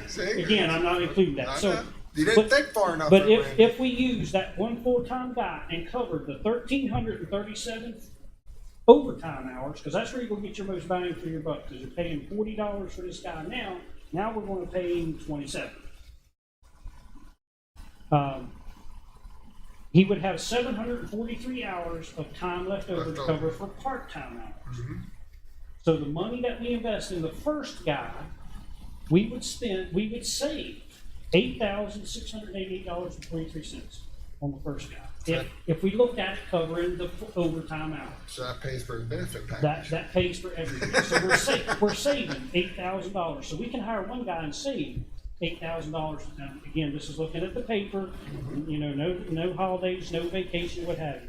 Now, when you get into the second The firefighter, biggest problem, the biggest thing that you have, I just want to make it clear, the biggest problem you have with the part-time is availability.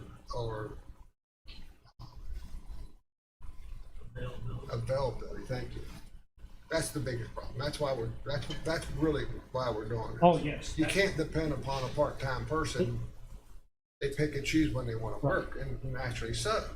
And if Back Creek goes the way it's headed, we're going to struggle. We struggle now, but we are really going to struggle when we have to cover those 1.5 guys right there. And that's not exactly true. You can, as long as you don't have to depend as much as you are. So if you've got a pool of guys you can pick and choose from and have options They got a big pool, right. and it automatically goes out and asks them if they want to work, and it's. I understand that, but if you're trying to fill 3 guys' full-time job, it's a problem. But if you end up with trying to fill one guy's job with a pool that size, you have 3 times more Oh, yeah. likely of doing it. That's my point. The other problem that we're having is with many of our part-time firefighters or career firefighters somewhere. Well, of course, They're not gonna work for $12.50 if they well, make and $50 you know, an hour. when they have an opportunity to work time and a half somewhere else. Loud County. Right. And then with COVID, if you've seen what's been going on in the city, there's been whole fire squads They were restricted from that working. have been wiped out. So these guys are working an incredible amount of overtime. So the people that we would typically use are no longer available. So that pool of part-time firefighters is that much smaller. So now we have some weeks where we're working part-time firefighters way more than we should. And and I don't want to put us in that. We can't be in that position. I understand the whole need and I agree that we need to do this. My biggest question is, when are we going to stop hiring firefighters without a permanent funding source? Well, we've already discussed that. That one of my criteria is that we're not going to supply any additional staff to cover additional hours at a fire department, other than Back Creek, because we're not going to have no choice there. That's, other words, I'm saying we're not going to extend any other services other than Baker Heights, because what we did there to cover any more hours than 6 a.m. to 6 p.m. is my suggestion. Okay. And that, don't forget, we had the conversation this morning, we were talking about workers' comp. Now, our workers' comp's going up 25% next year. I get it. And it's because not only is our experience modification bad, because we've had so many losses, but we keep adding to police and fire, which is our two highest risk High risk, yeah. groups. So, I mean, it's Well, our staff has grown it is throughout the whole county. It is, but Yeah, but it's all about risk. it does. So, you know, it's a Risk calculation and about volume. risk too. Huh? Risk and volume. Well, the risk increases with volume, but it also increases with the type of work they do. Sure. I mean, the experience, the mod for Penny isn't near what it is for. I thought you were going to say Jim. Well, he's off the board. They don't even, they let you, He could break a hip if he fell out of his chair. he's retired. He's already over on that disability side. Yeah, yeah, But they're the, like, the demand for service continues when to they grow. reach, Doug, when they reach his age, they don't invest any money in it anymore. Oh, wait a minute. So, but if we hired 2 full-time firefighters, it would call, you know, the benefits and everything is about a little over $112,694. And they could cover 83% of those part-time hours with 2 people. And again, using the math, covering the overtime hours and then the part-time hours. Now, when we get into the second person, because part-time labor is a little bit cheap, it would be an additional $17,685 is what it costs the county to put that second firefighter in there. Because you're only paying the part-time guy $14.41, and now the full-time rate is $27.89. So, and then the third full-time firefighter would cover 125% of those hours. Now, if you could use these 3 people to cover our average overtime hours, we would still have to cover 89 part-time hours after 3 people. Now, this is, you know, I have it on paper, no vacations, no holidays, and no sick days. I had that figured out, Randy, a while back when we was working on, you know, increasing the hours from 35 to 40-hour work week, and with all the vacation days, the holidays, the sick days, and everything else. I'm thinking it was like every 4th employee we had to have another one, just to cover the allowable days that they could miss. I think that's what it was. And that third person would be an extra $44,000 when you got into that third person. So what do you think your final numbers are going to be for if you would go with 3 full-timers and work less overtime and less part-time? What's the difference? Not following. So the difference. So how much more money do you need allocated to have 3 full-time firefighters to cover some of the additional overtime and part-time? How much money are you asking for, do you know? You had just said that. 44,000. Right. Total. Mhm. But we also But know that's that, we also excluding- know there's some calculations that he didn't figure on with the sick time, Mhm. He doesn't have them considered in So- there. holidays And and all that that's, stuff. again, that's excluding back rate. I understand. So, but yes, so it would be a little more than 44,000 because I didn't go through each person to see how many vacation hours they get, and I didn't go through. Right, because I mean, that's a huge part of it. It is. But I'll be honest with you, I just didn't take the time to sit down. No, you've done a Have the marvelous time to job once sit down again. and pull everyone's No. It's vacation gonna be time. somewhere between 10 and 20% probably, isn't it? Mhm. Yeah. Lost production. Yeah. Yeah, so I mean, I'd say you're, 20. huh? I'd say 20. Yeah.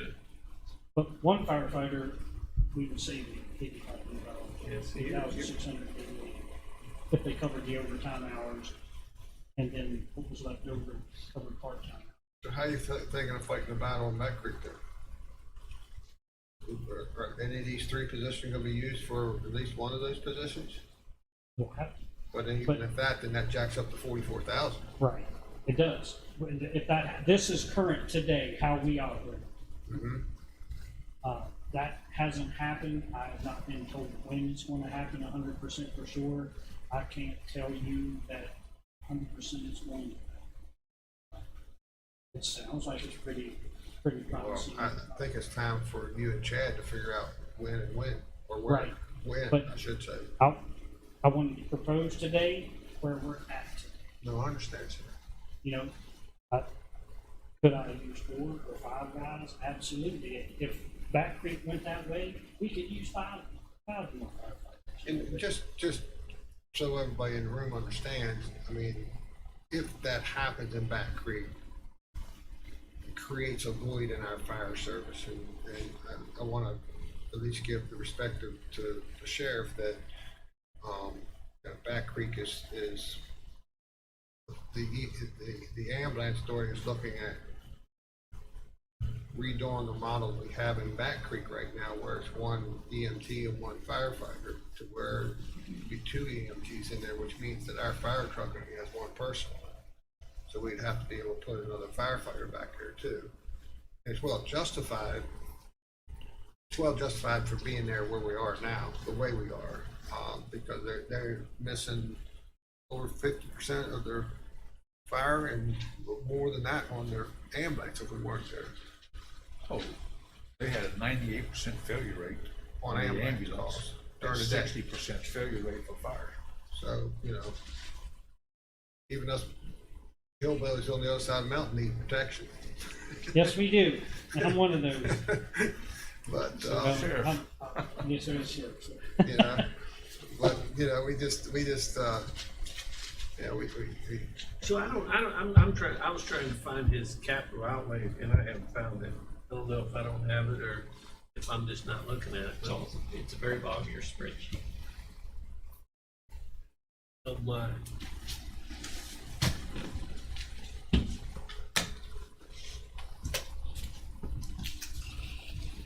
That's right, it should be very bottom. Right here, the emergency services one. Right here. Your big spreadsheet right here. There it is.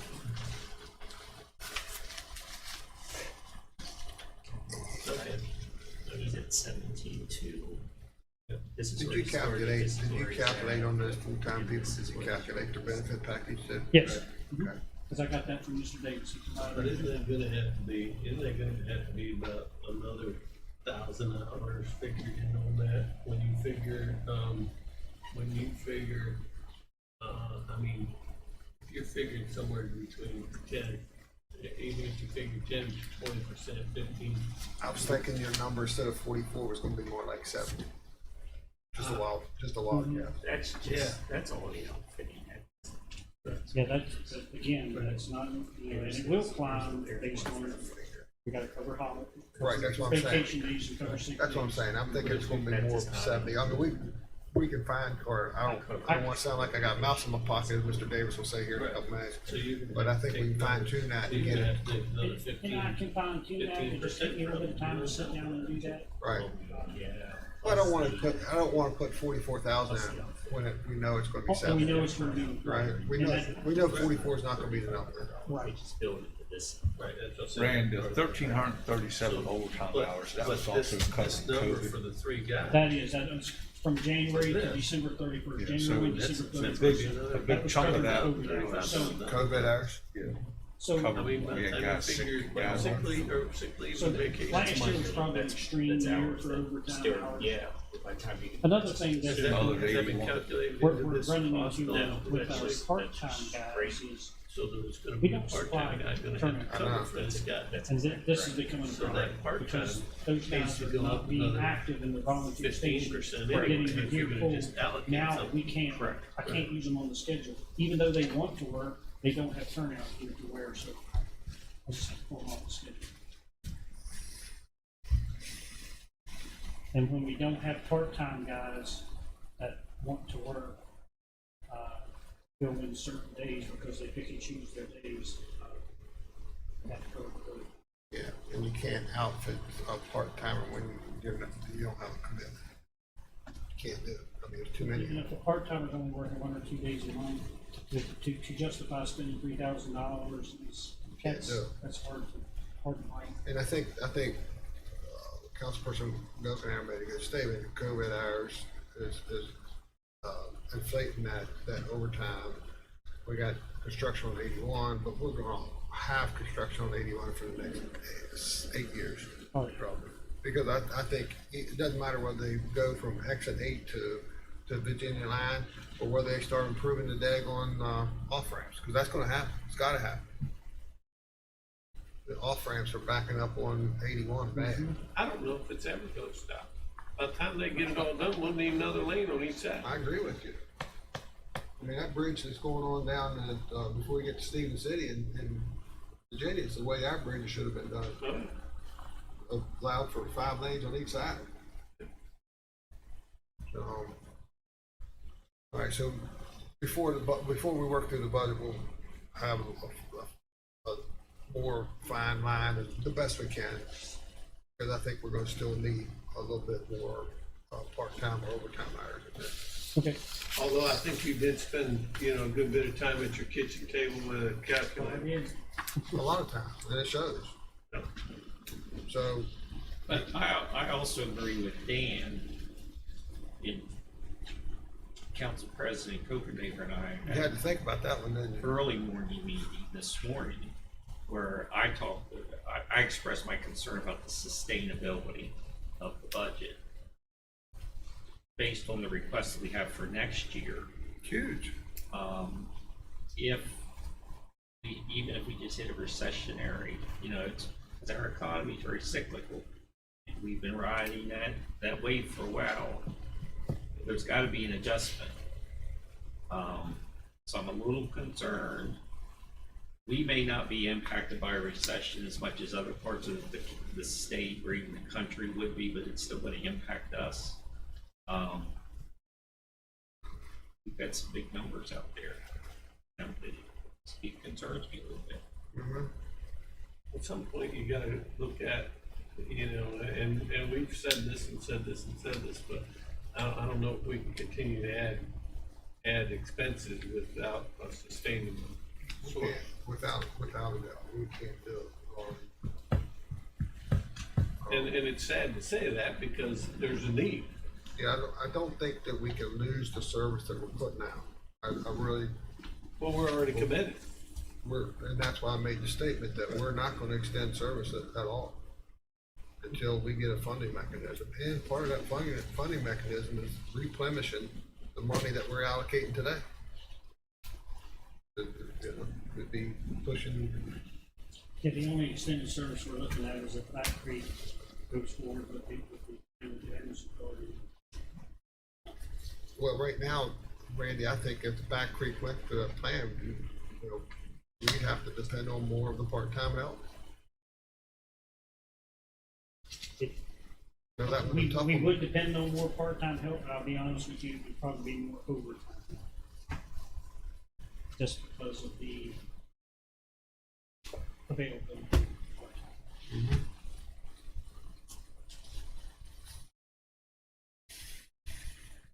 And plus, not only what you're asking for, but we have Baker Heights coming off the Safer Grant, This is the last year, right? and it drops down to 35%. Our With the- reimbursement's only With a 65% 35%. match from us, Right. This will be the last year, but then we're which that's not in 100% here. on- That's not in here. No. Well, we'll talk about that when we talk I about know, revenue stream. right. But I'm just We'll have to saying, reduce that revenue stream by by half as far as reimbursement for those firefighters.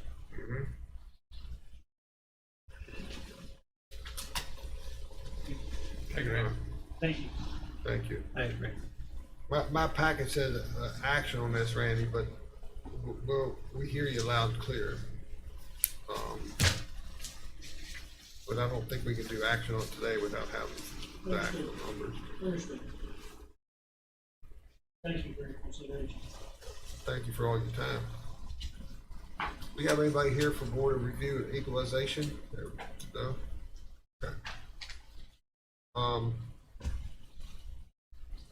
Sheriff, follow-up discussion of funding request for new positions, full-time front office administration / dispatcher and full-time public information officer. Good Yes. afternoon. Good afternoon. I appreciate you all inviting me back. At your request, I have spoken with Jennifer. I have looked over the previous non-emergency dispatch policies and whatnot. And through our discussions, we did come up with a rough draft of that policy. If you care to have a copy of that. Okay.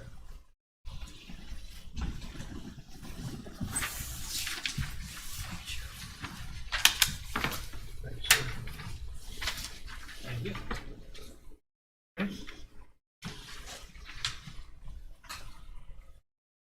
And if the council will recall, there's a policy there's an agreement currently in place between Central Dispatch and the Sheriff's Office that was signed by Sheriff Lemaster and Council President Copenhaver, 5 or 6 years ago. And Mr. Wine's office is the one that made it happen, right? Remember? So this would replace that agreement if the council would so choose. Okay, go ahead, Sheriff, I'm sorry. Basically,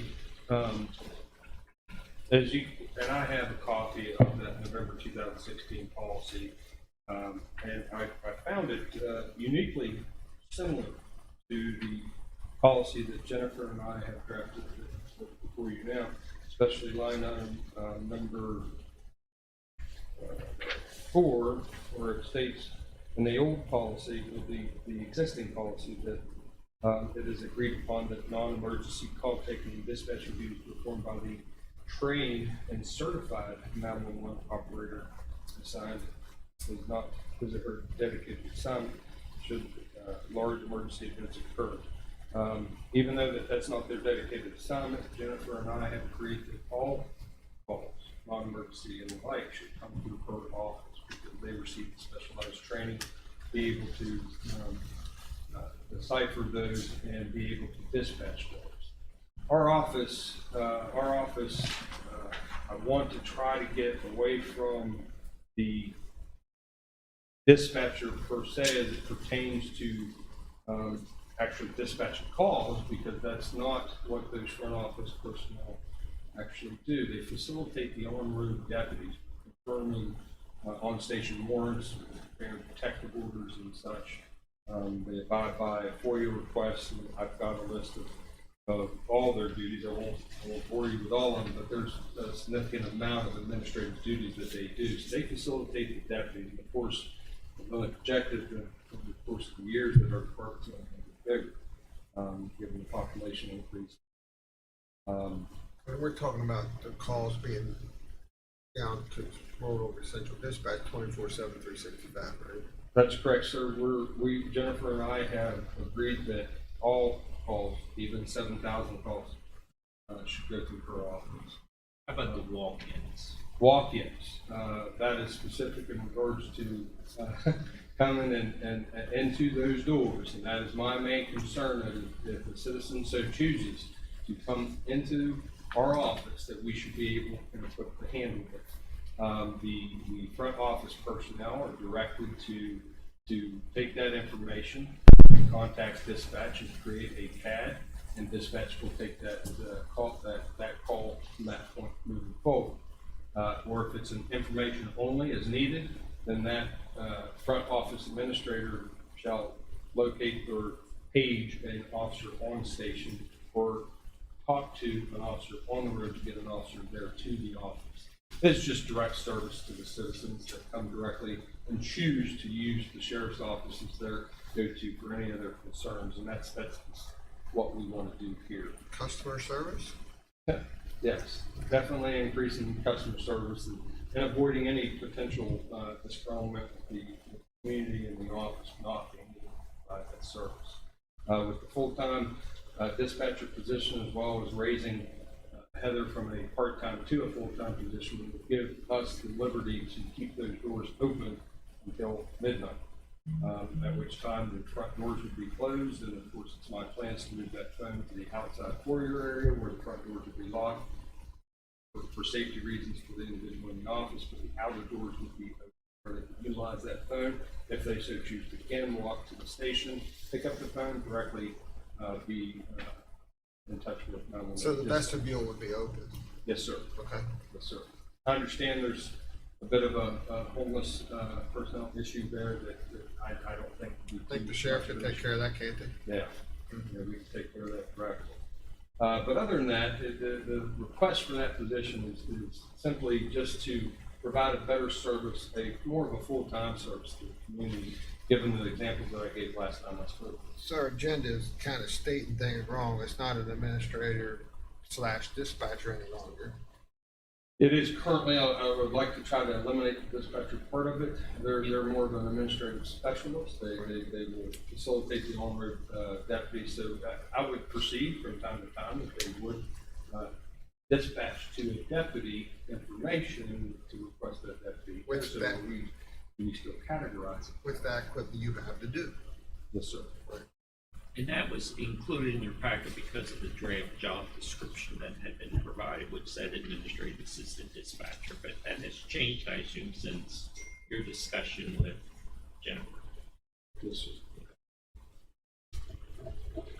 So, Jennifer has been a blessing to speak with, very open-minded. We see eye to eye on this endeavor, and I'm hoping that the council so chooses to be that position. Raising Heather to a full-time position has given me a full-time job. So if I remember correctly, it's taking a part-time position, Heather, into full-time, another full-time, and then which would be a 1.5 positions in the front office. Did you see your read ahead though? The memo and your read ahead? No, I mean, but, and then the one public information officer for Yes, sir. And I cannot emphasize enough how I'm capable of the role that the public information officer or public relations specialist plays in the community involved law enforcement agency that we are trying to achieve in regards to being able to keep the public informed on public service announcements, establishing recruitment videos, departmental, professional videos, a website, being proactive on Facebook and other social media platforms like Instagram and Twitter, things of that nature. Correct. Currently, all we have is TV10.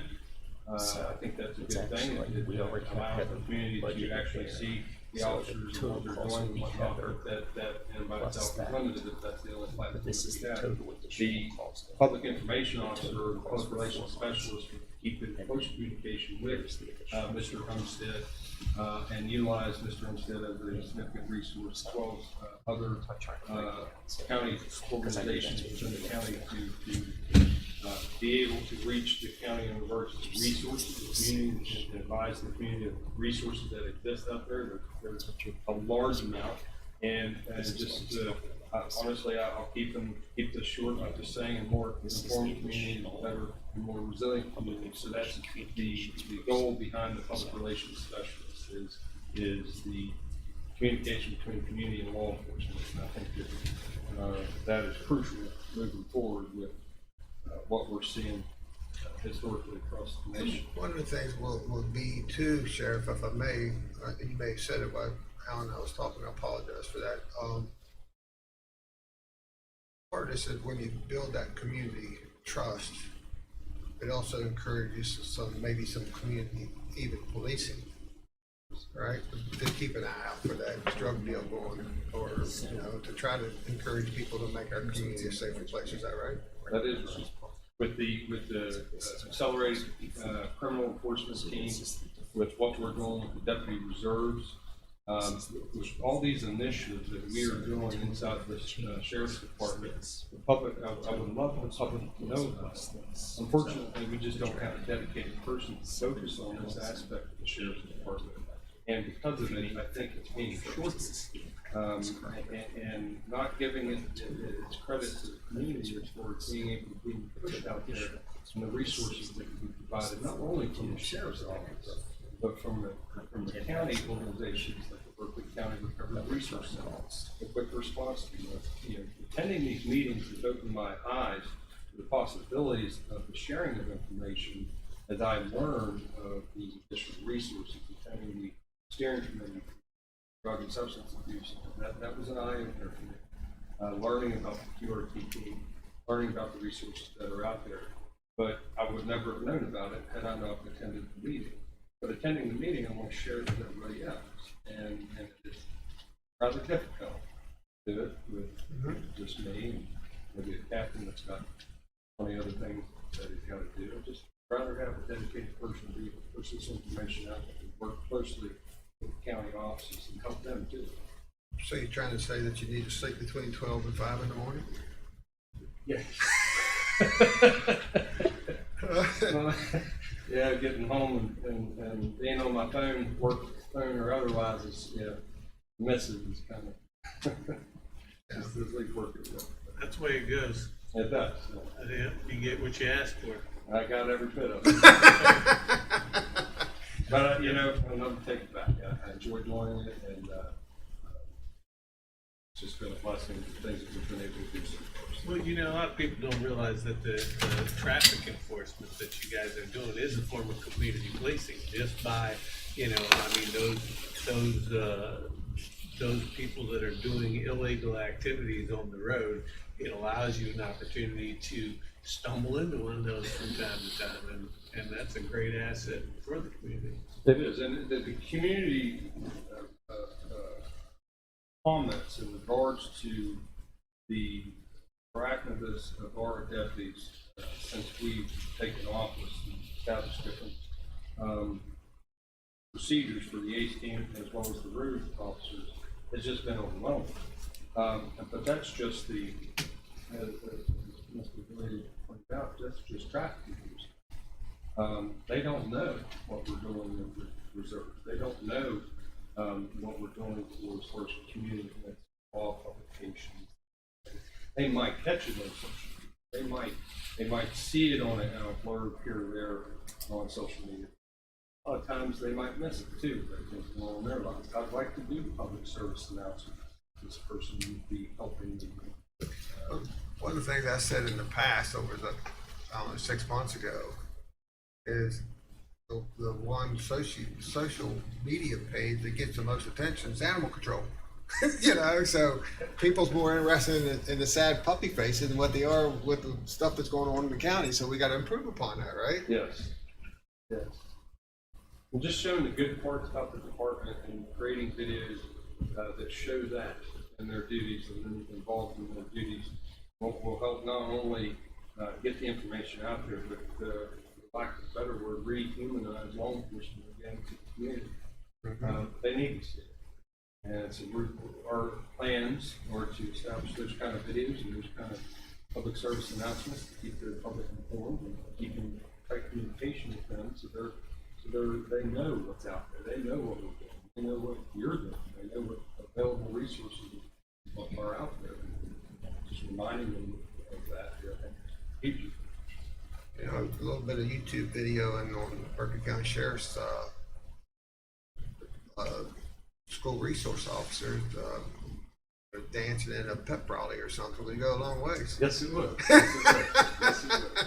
I even taken up the doing a traffic stop and here's your free ice cream cone type things. So we're reaching out to businesses and we're looking into those things. But again, we could do it all day long, but if the public don't know we're doing it and they don't know the initiatives that we're doing, then kind of like. All right, anybody have any questions for the sheriff?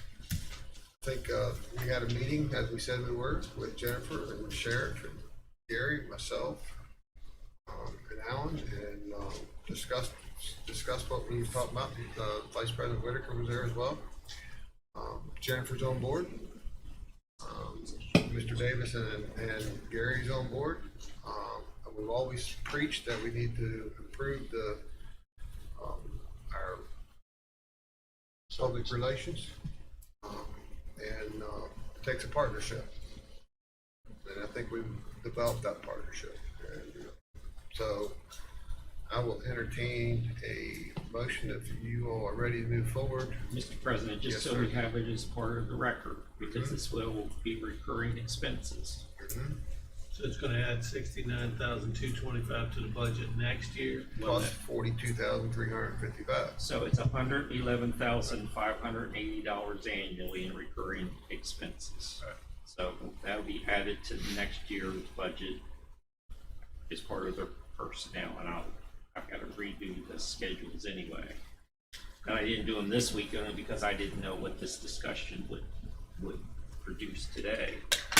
If you decide to make it effective, say for example, March 1st, because that's when you said the reorganization of 700 and 701 would take place, additional costs that would have to be taken out of contingency and added to the budgets, which these would be both 701 classified positions. For the last 4 months of this year would be $37,193. I think one of the things that we've talked about over the years has been how do we, we've done what we've done with the regional jail bill, with the Day Report Center of Community Service with Steve and everybody else, Tammy and all them, which has proven to pay for itself. I think this is another step in that same direction on getting the community more involved, getting the community to support what the sheriff and his staff is doing to be able, hopefully, not only save the money that we're going to spend, but also change the quality of life in Berkeley County on the changing. It's like I was talking about the one group in here asking money. How do we change the cycle that we got to, where the parents no longer have to feed their children, or the public's feeding children now. It's huge. That's not right. It's right that we do it because no child should go hungry, but it's not our responsibility as the public. It's the parents' responsibility. So how do we change that cycle? We got to change the next generation.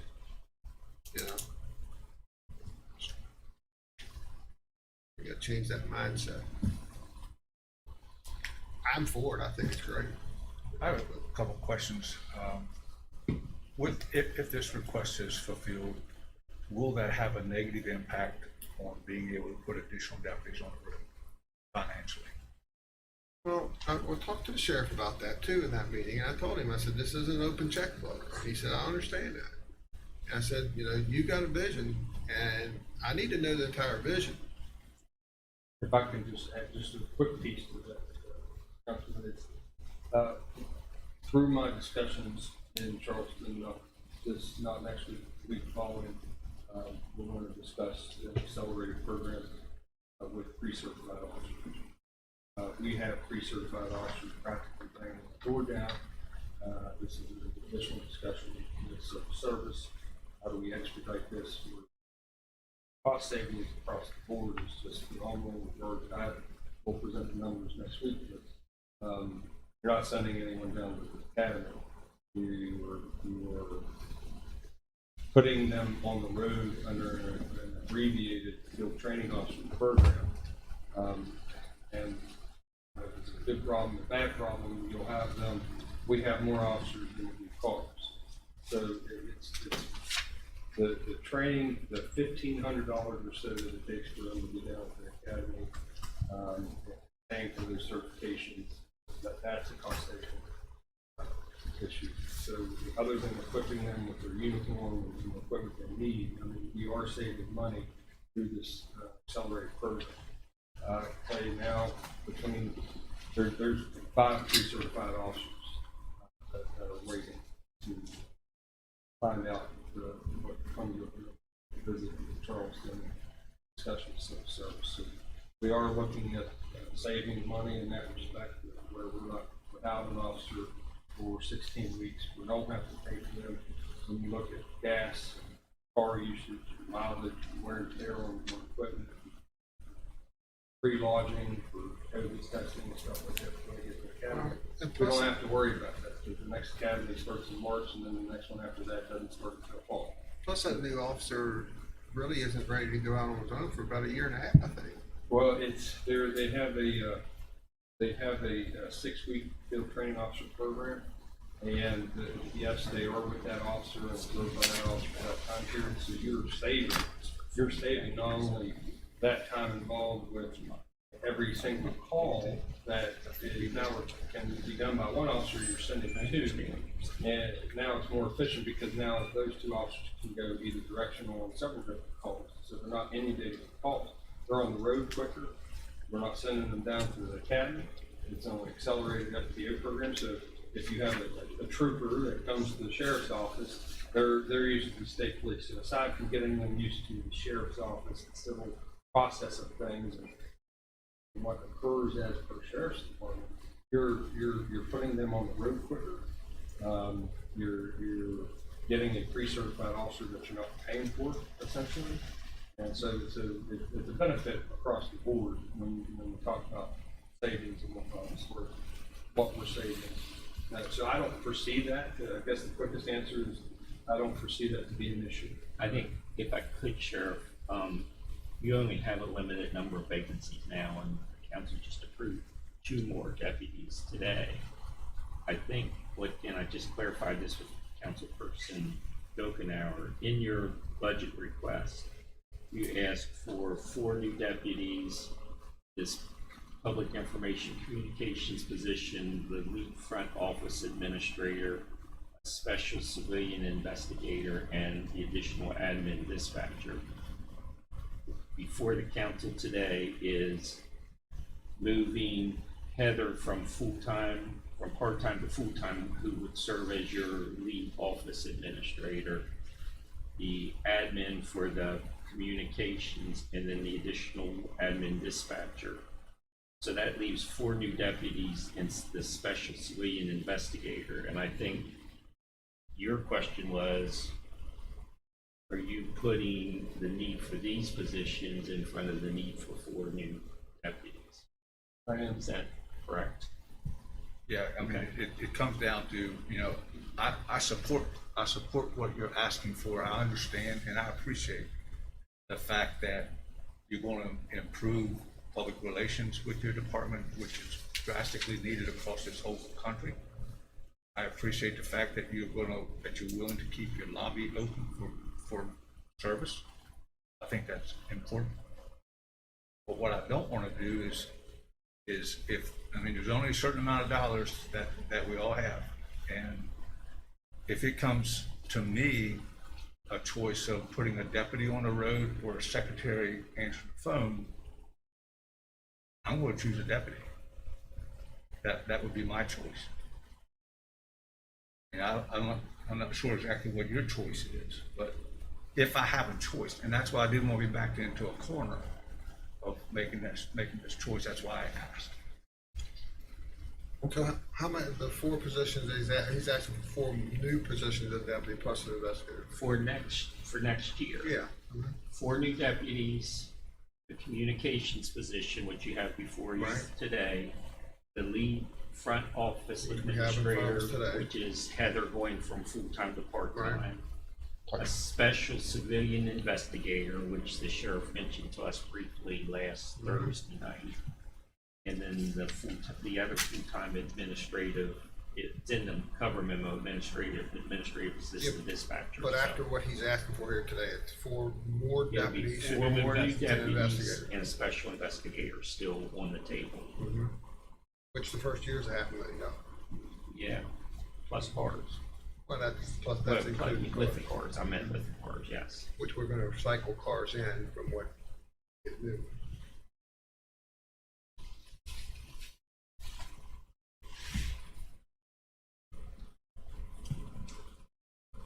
And this is just a little over $100,000 for this one, right? It's $111,580. So that's a good point you bring up, Ed. Good point that you bring up, Ed. And in the whole scheme of things, what's more important? Well, obviously, the deputy on the road would be more important than that. I'm looking at a more community-involved law enforcement agency, and the only way to do that efficiently would be to have this public relations discussions. Now, in doing so, our intentions are to make that sheriff's office more efficient. We started hit the ground running in that respect. When you start hitting drugs as hard as we're hitting them, then you affect multiple fronts on the criminal aspect of things across the board. We've got an individual deputy that's working with litter and specific Berkeley County ordinances. So we started that. We focused on that. And overall, when you talk about equipping and training these deputies to handle calls, they become more efficient themselves. I just recently on a traffic accident on the interstate, and it was a blessing to see the deputies being able to mitigate that incident and lessen the closure of the interstate for what could have been a longer period of time, simply because there was direction going on. People were being proactive, they weren't being lazy, they're actually doing things, and we got that interstate open rather quickly. So when we talk about, if I don't get 4 brand new deputies, that's fine. Well, if I just get 2, we'll make the best with what we have with the 2. Now, we are equipping these officers to be more efficient. The mentalities that they have is proactive.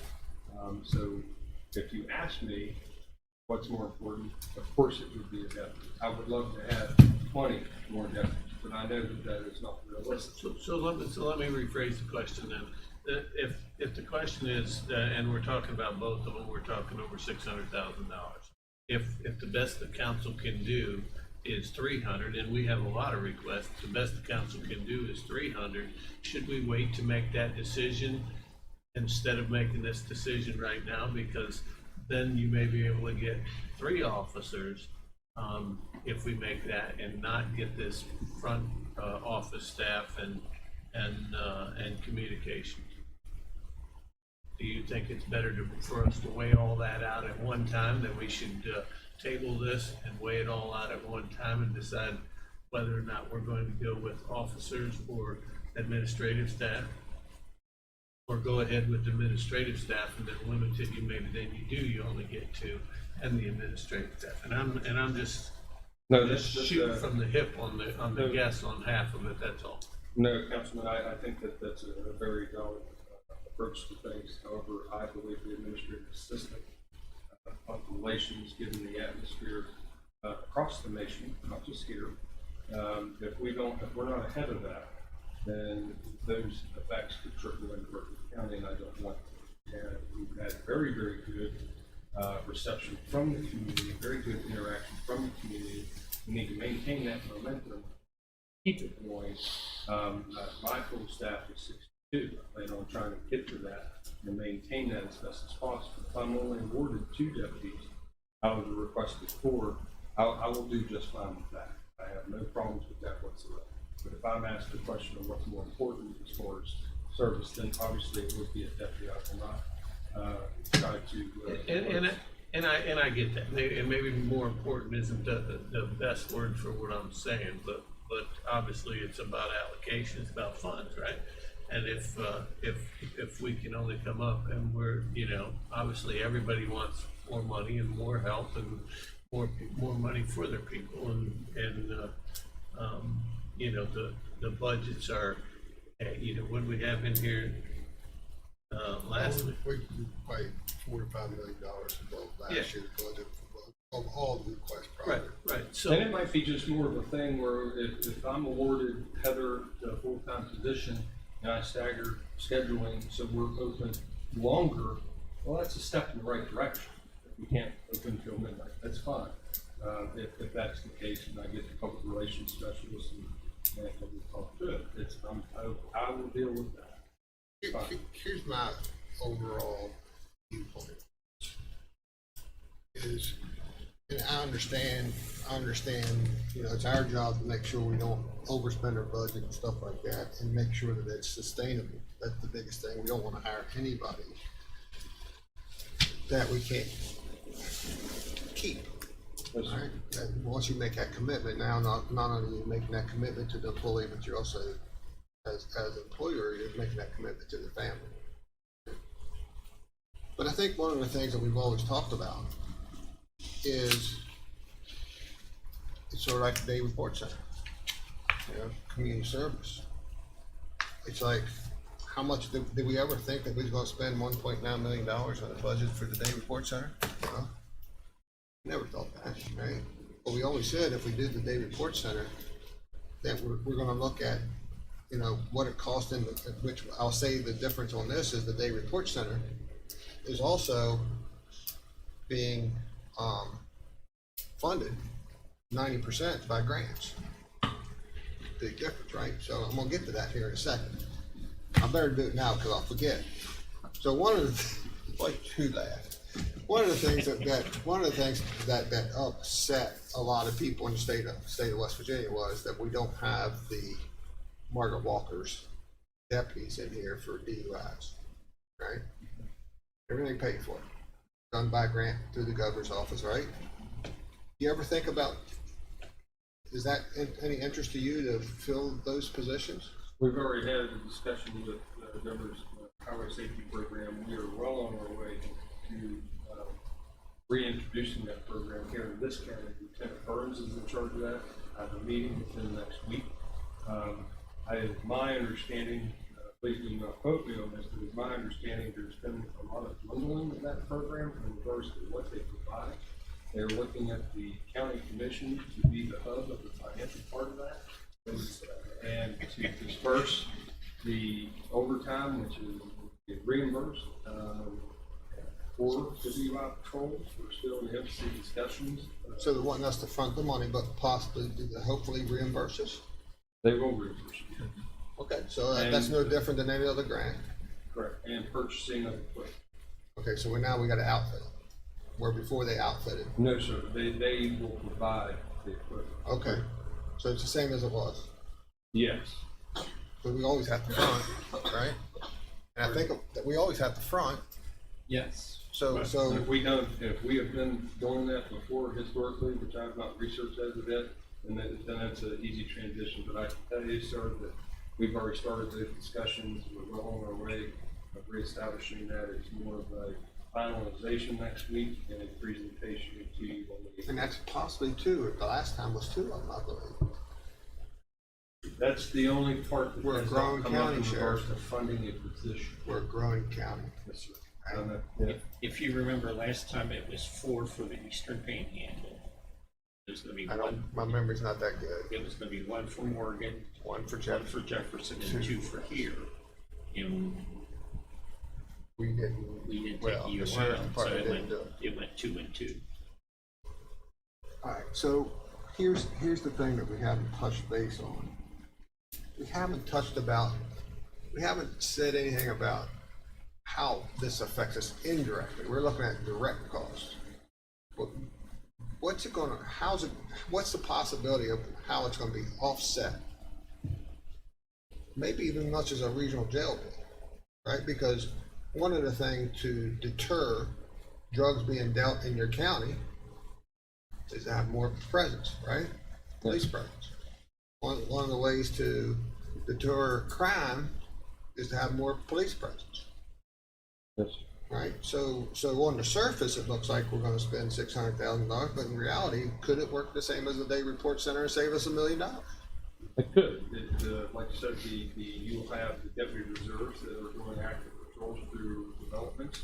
You have, I just got a email today from the director of the Day Report Center in regards to resources that are available out there for rehabilitation, recovery efforts, housing, and support for those suffering from substance abuse. Again, I got the email, I know what it says, the public doesn't. The public doesn't know that that's available. So if I have the Day Report Center putting it out there on either their social media page, why can't we do the same thing? Why can't we promote it and push it out? There's just so much good that this county does. And if we can provide that information and pull push it to the public, and they're more aware of it, these resources, then you'll have essentially a reduction in the jail bill, because you won't be having as many people put in jail. You'll have them in rehabilitation programs, or even better, recovered altogether and being able to contribute back to society. And so this has a rippling effect. It's hard to see it right now, because I'm starting a new endeavor with the department, and reaching out to the community. I think is key to that. If we're limited on doing that, then I think we're cutting the legs out. I think that's the capability where we can be. I think that also, Sheriff, you've emphasized that we've seen it, the morale difference, right? And the morale difference will come with a different police presence, I think. Instead of a police officer coming in because he had a bad day, he pulls me over and handcuffs me, throws me in the trunk because he won't put me in the back seat. Maybe, hey, Mr. Copenhagen, you messed up. Do you realize that you just messed up? How can we fix that? How can we make this not happen again? Can you assure me that's not going to happen again? Okay, Mr. Copenhagen, have a good day. Right? Sometimes that's all it takes. Right? It doesn't take that you got to handcuff me, put me in the back seat of the car, and take me to jail. Right? Because all you're going to do is penalize me and the family.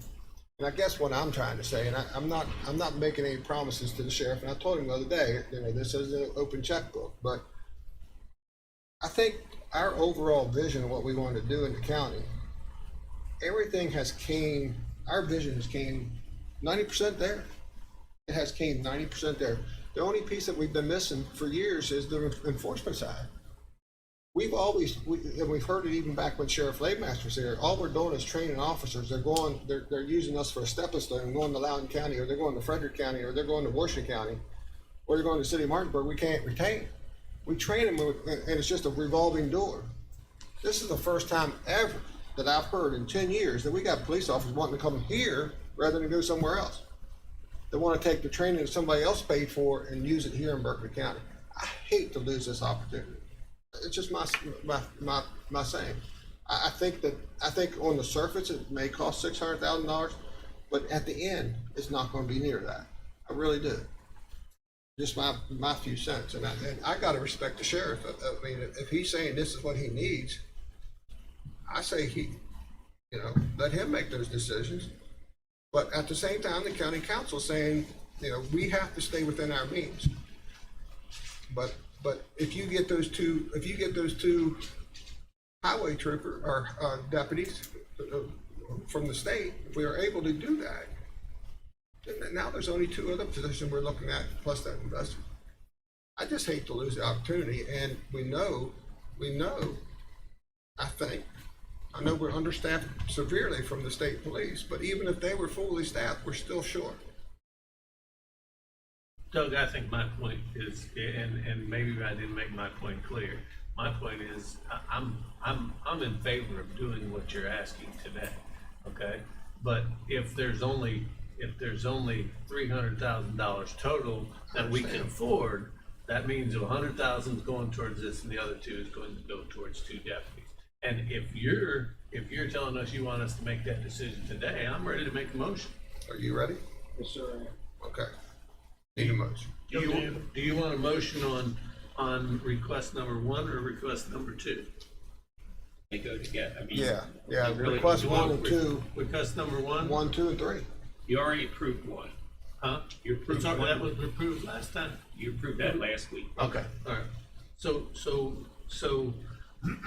then I'll make a motion to reclassify Heather Boyd from part-time to full-time position and add 1 additional full-time administrative assistant dispatcher under his qualification of a dispatcher. Effective March 1st. What's that? Effective March 1st. Effective March 1st. Motion's been made and seconded. Any further discussion? If not, all in favor say aye. Aye. Anyone opposed? Motion carries. And now request number 3. 3.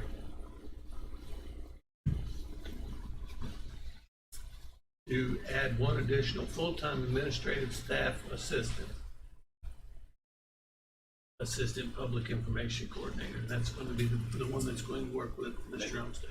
Communications, yes. We got a motion on the floor. Do we have a second? Second. Second. Any discussion? Again, effective March 1st. Yes, sir. Effective March 1st. Thank you. All in favor say aye. Aye. Anyone opposed? Motion carries. Thank you very much. Really appreciate it. Enjoy your new help. And I- Sheriff, I Sheriff, think- before you leave, just your willingness to compromise a little bit here or there to say yes, and, you know, that, I'll make this work, goes a long way. And, you know, we want you to be successful, we want your deputies to be successful and safe, and we want our community safe. So, just keep doing what you're doing, and, you know, we will do what we can to help you.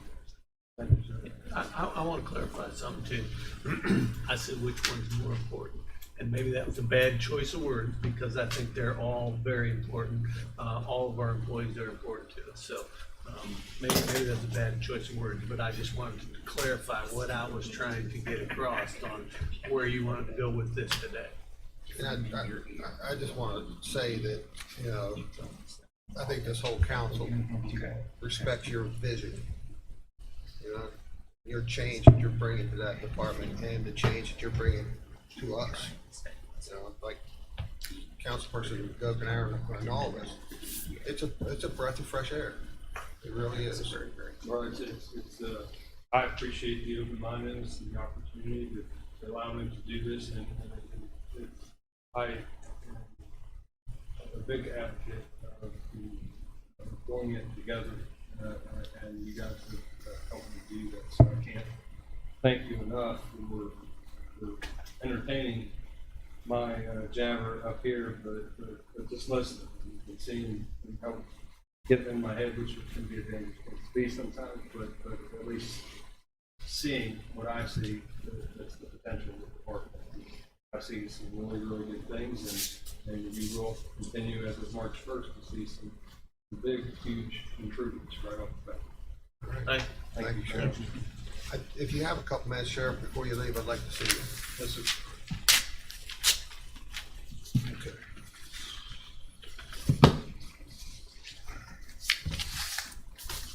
Are you done yet? Well, I was just looking at Penny and see if we had dinner ready. Anything from the public? All right, Mr. Barnhart, Mr. President, we need to recess. we are recessed.